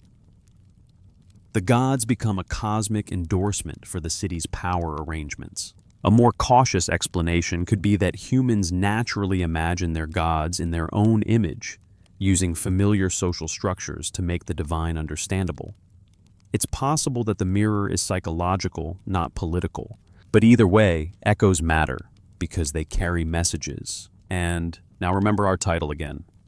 The Anunnaki didn't leave, we starved them out. In the Misty Fringe version, watchers are those Anunnaki or related beings, and the echoes in later texts are their shadow, still hanging around the edges of memory. In the grounded version, watchers are the feeling of being monitored by institutions. Temples, palaces, gods as order, and starving them out means starving out the system of surveillance, fear, and tribute that makes people behave. Either way, the mechanism is the same. The watcher needs attention. A careful reading might suggest that stories about watchers intensify when societies are under stress, because watching explains misfortune. Someone saw you fail, someone judged you, someone punished you. It's possible that as offerings thin, and institutions strain, the language shifts from abundance and favor to scrutiny and discipline. Now here's the required debate phrase for this section. And it fits, because it always fits when talking about myth. Historians still argue whether later watcher motifs are direct inheritances from older Mesopotamian ideas, parallel developments across cultures, literary inventions, or reflections of social control. You let that debate sit in the air like incense, not choking you, just present. Then you notice something subtle. People still talk about the watchers, but they talk differently now. The tone isn't awe. It's fatigue. It's a little sarcastic even. You hear someone joke under their breath, maybe about omens, maybe about divine tests, and the people around him smother a laugh. That laugh is tiny, but it's dangerous. One interpretation is that laughter is the first crack in the watcher's power. If you can joke about the thing you fear, you've already stepped half a pace away from it. A careful reading might suggest that reverence depends on distance, and humor shrinks distance. A more cautious explanation could be that humor coexists with belief. People can believe deeply and still joke as a coping mechanism. That's human. Still, you feel the shift. The watcher's gaze is less absolute when the bowls are thin and the promises feel cheap. The reed flute slips through again, and you realize it's not just a motif anymore. It's a kind of counterspell. While the priest speaks of order, the flute speaks of breath. While the system speaks of duty, the flute speaks of being alive. Here's your gentle joke, because you need a small smile if you've ever tried to maintain a serious, authoritative tone while someone in the background is playing the same 4 notes on repeat. You know exactly how fragile power really is. Nothing undercuts cosmic judgment like a stubborn little tune that refuses to be impressed. Now the cinematic what if the watchers fade, not because they were defeated, but because they stopped being fed by fear and attention? What if people kept the solid ground separate from the mist? They still performed rituals, but smaller. They still told stories, but with more skepticism. They still watched the sky, but less desperately. They still feared, but less obediently. And in that slow shift, the watcher, literal or metaphorical, loses grip. Let me rephrase that more carefully. That's a possibility, not a certainty. We can't pin a single psychological arc onto an entire civilization. But we can notice how stories evolve, how institutions change, and how humans adapt when they have to. You step away from this temple steps and walk toward the city's edge again. The air smells cleaner near the open fields. The sky feels bigger. The reed flute becomes faint, almost gone.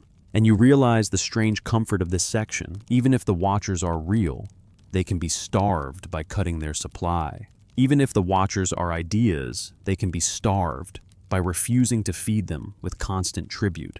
The mystery isn't in what we know, but in what we can't confirm. And you keep walking because the city's next clue is waiting in the list of names it writes down to convince itself it remembers. You drift toward the places where memory hardens. Not the soft memory of stories told over bread, but the hard memory of lists, names pressed into clay ranks, arranged like shelves, time made orderly so it can be controlled. The reed flute is faint now, almost gone, and in its place you hear another sound, the quiet tap of a stylus, the small click of a seal, the dry whisper of clay being smoothed. Most historians agree that Mesopotamian societies produce king lists and other historical ideological texts that blend record-keeping with political messaging. Archaeology suggests these lists can preserve genuine names and sequences while also shaping legitimacy, smoothing chaos into an orderly story. What's broadly accepted is that lists don't just remember, they persuade. This is the section, the outline promised kings list the past legends, do the rest. You find yourself near an administrative space, again maybe attached to a temple, maybe to a palace office, maybe just a place where scribes do what scribes do. Tablets sit stacked in neat piles. A scribe's apprentice carries a bundle carefully like it's fragile treasure. In a way it is. Information is the city's long-term food. A careful reading might suggest that a king list is not merely a record of rulers. It's a claim about order. It says there is a line, there is continuity, there is legitimacy. Even if the city has been anxious and hungry and fraying, the list insists that the world is still arranged properly. One interpretation is that king lists function like a calm voice in a storm. We are still us. We have always been us. We will continue. That can be comforting for a community. It can also be convenient for a ruler. A more cautious explanation could be that these texts have multiple layers. Some are administrative, some are ideological, some preserve memories, some rewrite them. It's possible that a scribe believes he's doing sacred history while also serving political needs. Again, human motives are mixed. Historians still argue whether king lists should be read primarily as historical documents, as ideological propaganda, as theological statements, or as a blend that shifts depending on the list and the context. You let that debate sit beside you like a clay tablet warming in the sun. Now look at the list itself, not in exact wording, because we're keeping this sleep-friendly and not turning it into a lecture, but in its effect. It draws a line from a deep past into the present. It suggests that power descends, transfers continues.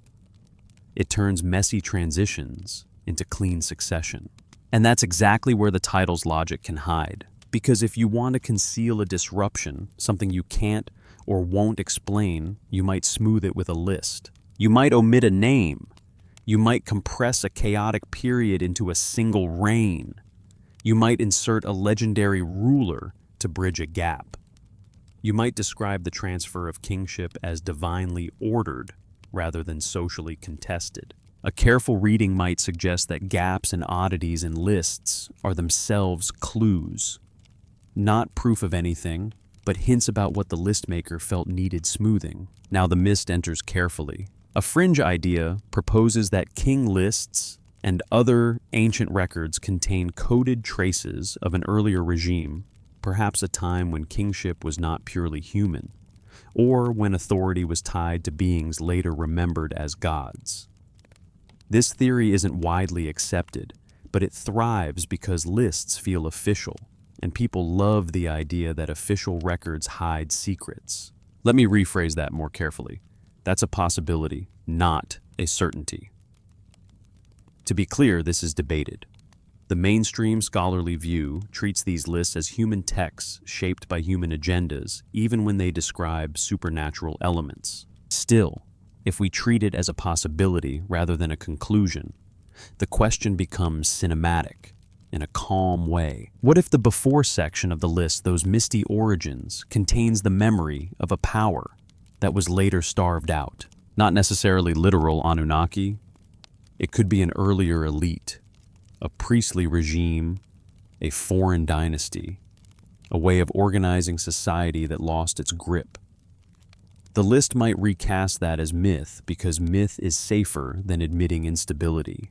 Most historians agree that early Mesopotamian political structures evolve over time, with shifting city dominance, changing alliances, and periods of conflict. Archaeology suggests that power centers can rise and fall, and that narratives about the past often serve present needs. That's your mainstream anchor. One interpretation is that when a society is stressed by drought trade, disruption, inequality, it becomes more invested in stories of continuity. A careful reading might suggest that the more fragile reality becomes the more confident the official narrative sounds. The list becomes a lullaby the state sings to itself. A more cautious explanation could be that scribes simply compile traditions as they receive them. The oddities might come from differing sources, regional pride or theological framing, rather than deliberate concealment. If the evidence is thin, we'll say so. You watch a scribe finish a tablet, then press a seal. The impression is crisp, authority made visible. He sets it aside. Another tablet waits. This is where you feel the practical side of starving them out again. If a power depends on being named, being listed, being officially recognized, then it can be starved by being omitted. That might sound abstract, but think about how much of your own world depends on recognition, titles, credentials, paperwork, digital profiles. If your name isn't on the list, you don't exist in the system. One interpretation is that erasure is a form of starvation. A careful reading might suggest that the most effective way to end a regime is not just to remove it physically, but to remove it narratively, to stop speaking its name, to stop feeding it attention and legitimacy.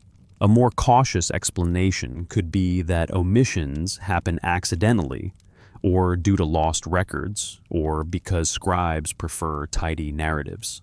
Again, we can't confirm intent without evidence, but you can still feel the power of the act. The reed flute returns faintly, just a hint like the city is reminding you that breath matters more than names. And now your mind connects the threads we've been carrying. The canal gate decides water. The ration line decides food. The scribe decides what counts. The trade route decides surplus. The temple decides meaning. The king list decides legitimacy. If something or someone once sat at the top of this stack, then starving them out could be accomplished by shifting the stack itself. Cut the offerings, reduce the festivals, redirect labor, shrink imports, rewrite the list. Not as a single plot necessarily. Sometimes history doesn't need villains to be intentional. Sometimes survival produces the same outcome as conspiracy.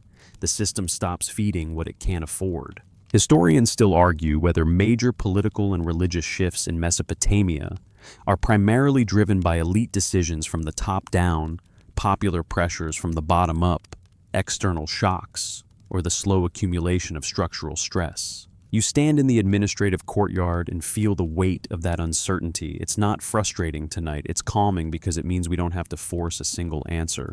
We're following clues, and the clue in this section is simple, almost tender. A list is a kind of food. It feeds continuity, it feeds authority, it feeds the idea that the world makes sense. So if you want to starve out a power, you can do it quietly, with a stylus, by deciding which names deserve to be fed into memory. You leave the courtyard of lists with a strange feeling, like you've watched someone rearrange the bones of a story, while the living body keeps walking around, pretending nothing happened.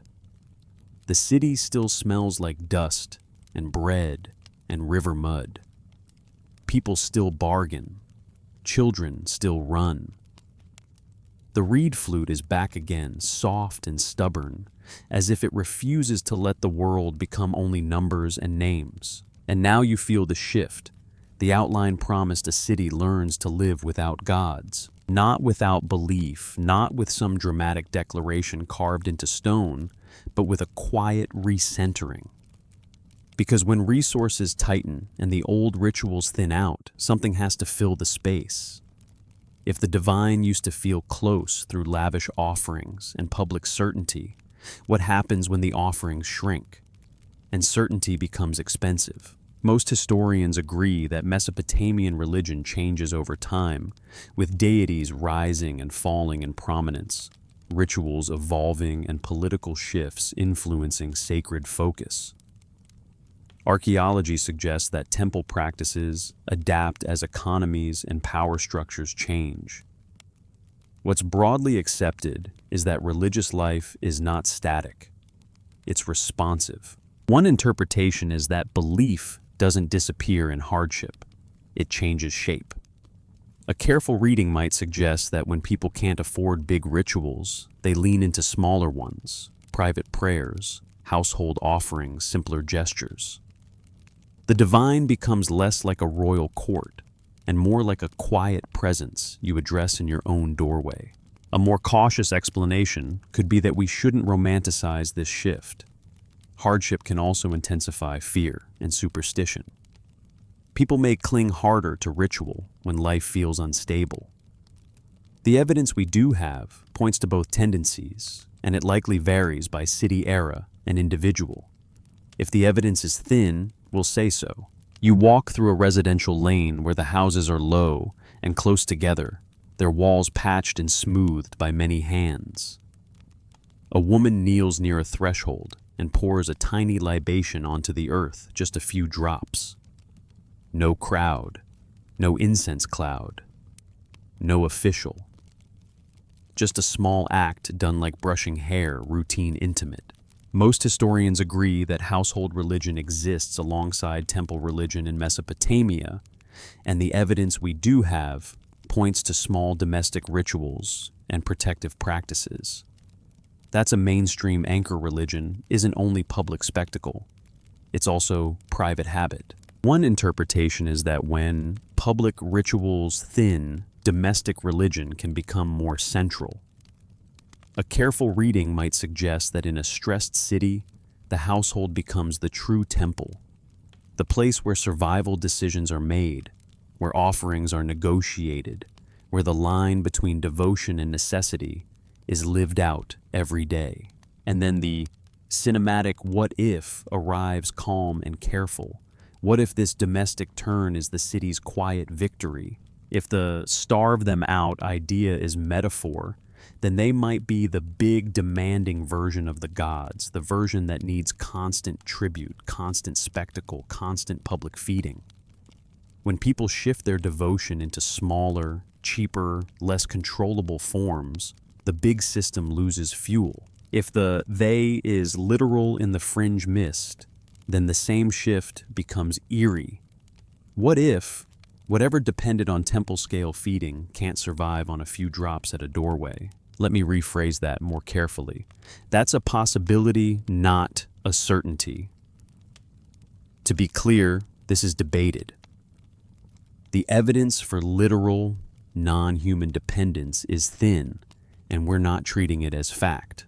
But the social mechanics are real. Institutions can only control what they can see and measure.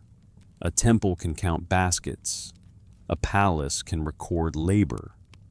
But a few drops poured at a threshold, a whispered prayer, a shared loaf in a courtyard. That kind of spirituality slips through the city's ledgers like water through fingers. You pass a small neighborhood shrine that looks less maintained than the central temple. Its offerings are modest, a few flowers, a bit of grain, a small figurine. The people who stop there do so quickly, like they're checking in with something out of respect, but not investing too much. One interpretation is that this is what adaptation looks like, not abandonment, but resizing.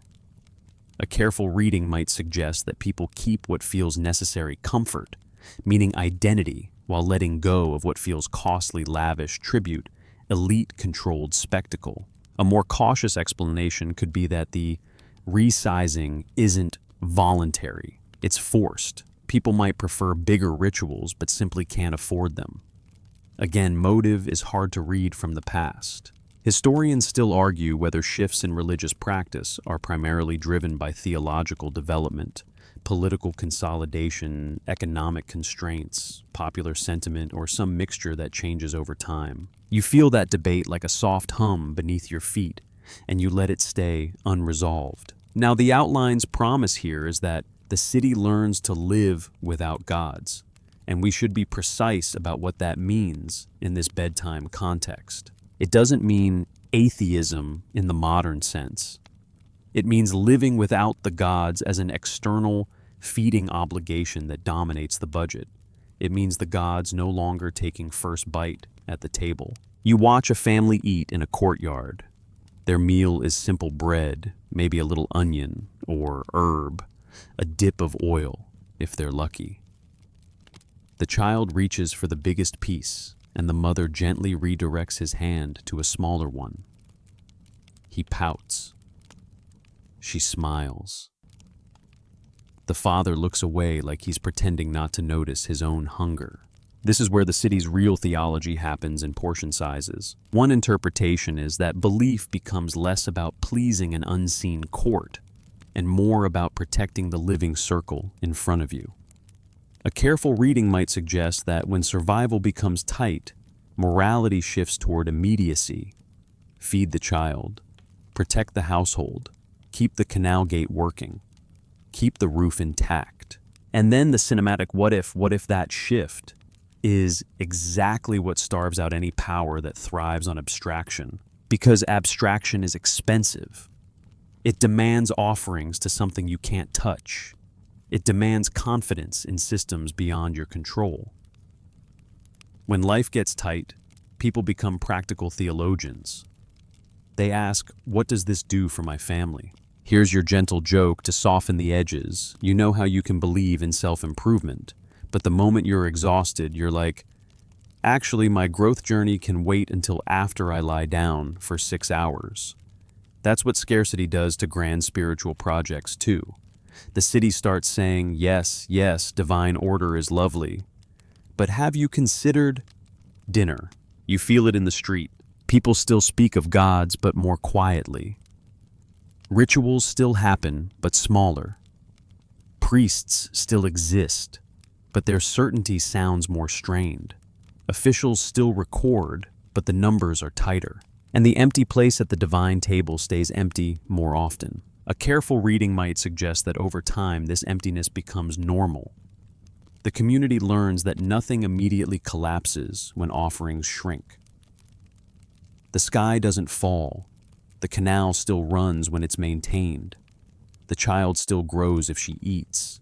The city still stands if people keep doing the hard work. That realization is subtle but powerful.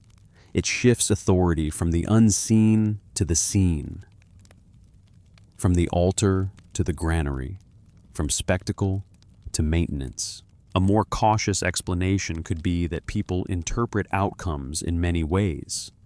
If a drought follows reduced offerings, some might say it's punishment. If a good season follows, some might say it's mercy. Causality remains debated and interpreted through cultural lenses. Again, we can't assign one uniform conclusion. But you can feel the city's practical intelligence. The reed flute plays again, and the tune feels like acceptance, not surrender. Breath continues. Hands continue. The city's life continues. And you realize starving out a power is not always about hatred. Sometimes it's simply about refusing to sacrifice the living for the invisible. You walk toward the city's edge, where the air is cooler, and you think about that cracked seal impression from earlier, the broken symbol. It wasn't a revolution, it was a decision. And decisions are how a city learns to live differently. You reach the edge of the city again, where the packed earth loosens into fields, and the sky feels less like a ceiling and more like a slow, quiet ocean. The reed flute is almost gone now, swallowed by distance and wind, but you can still hear its memory in your breathing. In and out, in and out. A soft rhythm that doesn't demand anything from you, except that you keep being alive. And you realize the city has been teaching you this the whole time. Not a doctrine, not a secret, a method. Most historians agree that Mesopotamian religion doesn't simply end. It evolves, shifts, merges, and transforms as political centers change and as societies adapt to new pressures. Archaeology suggests continuity through adaptation. Temples are rebuilt, rituals are modified, gods are reinterpreted, and old symbols take on new meanings. What's broadly accepted is that change can be slow enough to feel invisible while you're living inside it. So, if you're looking for a clean moment when the Anunnaki didn't leave, you won't find a single scene with trumpets and a dramatic exit. History rarely gives you that kind of closure.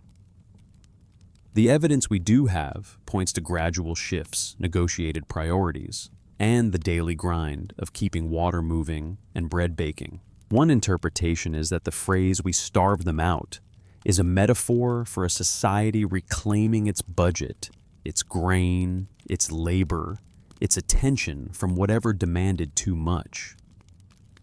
A careful reading might suggest that the real battle isn't between humans and gods, but between households and obligations, between survival and spectacle. A more cautious explanation could be that no one set out with a unified plan. People respond to stress in messy ways. Some tighten control, some resist, some pray harder, some give up, some move away. The evidence is thin on coordinated intent, and if the evidence is thin, we'll say so. Now, because we've been balancing our solid ground and our mist, let's touch the mystery layer one last time, gently.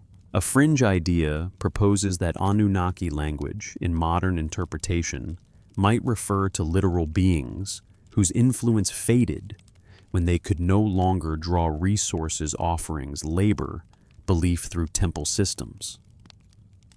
This theory isn't widely accepted, but it's compelling as a story because it gives humans agency without direct violence. You don't defeat a superior force by fighting it. You defeat it by refusing to feed it. Let me rephrase that more carefully. That's a possibility, not a certainty. To be clear, this is debated. We can't confirm literal, non-human presence or literal starvation as an historical strategy. We're not proving anything tonight. We're following clues. And the clues we followed, water gates, ration lines, storehouses, trade routes, tablets, lists, are all real mechanisms of power. Historians still argue whether the most important driver of major Mesopotamian shifts is climate stress, internal inequality, political conflict, economic disruption, ideological change, or the feedback loop of all of them together. There's no full consensus, and that's okay. Tonight, the mystery isn't in what we know, but in what we can't confirm. You walk along a narrow path between fields. The soil underfoot is dry, and the plants seem to hold their green like a stubborn promise. A small canal runs beside you, thin but steady. You crouch, dip your fingers into the water, and feel the coolness. It's real. It's immediate. It doesn't care what stories you tell about it. And that's where you land finally on something quietly profound. If a power depends on routine, it can be weakened by changing routine. You can starve a power by reducing what you give, redirecting labor, cutting imports, shrinking rituals, refusing to record certain entitlements, leaving when staying costs too much, and most of all by feeding your own circle first. Those are human moves. They don't require magic. They don't require certainty. They require endurance. Now, before we slip into the wind down, let's look back across the city, just in your mind, and notice what's different. The temple still stands, but it feels less like the only heart. The palace still commands, but its voice depends on storehouses. The priests still speak, but their certainty competes with hunger. The scribes still write, but what they write reflects narrower realities. The market still bustles, but fewer luxuries glitter. The households still live, and that's the point. One interpretation is that the gods become quieter when people stop feeding the loud version of them. A careful reading might suggest that what fades is not spirituality, but the expensive performance of spirituality. A more cautious explanation could be that people continue believing deeply, but they express belief in smaller, more private ways. That's still change, and change is often what stories later interpret as disappearance. You stop near a low rise and look up. The sky is pale, and the wind brushes your face like a cool cloth. You can almost hear the reed flute again, or maybe you're just remembering it the way you remember a melody right before sleep. And now we slow down. We soften. We let the city recede into a calm blur. The path under your feet becomes smoother, as if the earth itself is trying to help you settle. Your shoulders loosen. Your jaw unclenches. You realize you've been holding tension in your mouth, like you've been chewing on the whole story without swallowing it. You don't have to solve it tonight. Some parts are documented, some are interpretation, and some are gentle imagination. The documented parts are the ones you can feel with your senses: the canal water, the grain measures, the clay tablets, the labor rhythms, the trade goods, the shifting rituals. The interpreted parts are the way you connect those pieces. Scarcity as leverage institutions, as hungry mouths lists, as food for legitimacy. The imagined parts are the cinematic mist that lets you ask softly without insisting. What if the stories are pointing at something else? You let that question drift away like smoke. You imagine the temple at night, not glowing with grandeur, not surrounded by thunder, just quiet. A lamp inside, a priest yawning, a bowl with a few grains.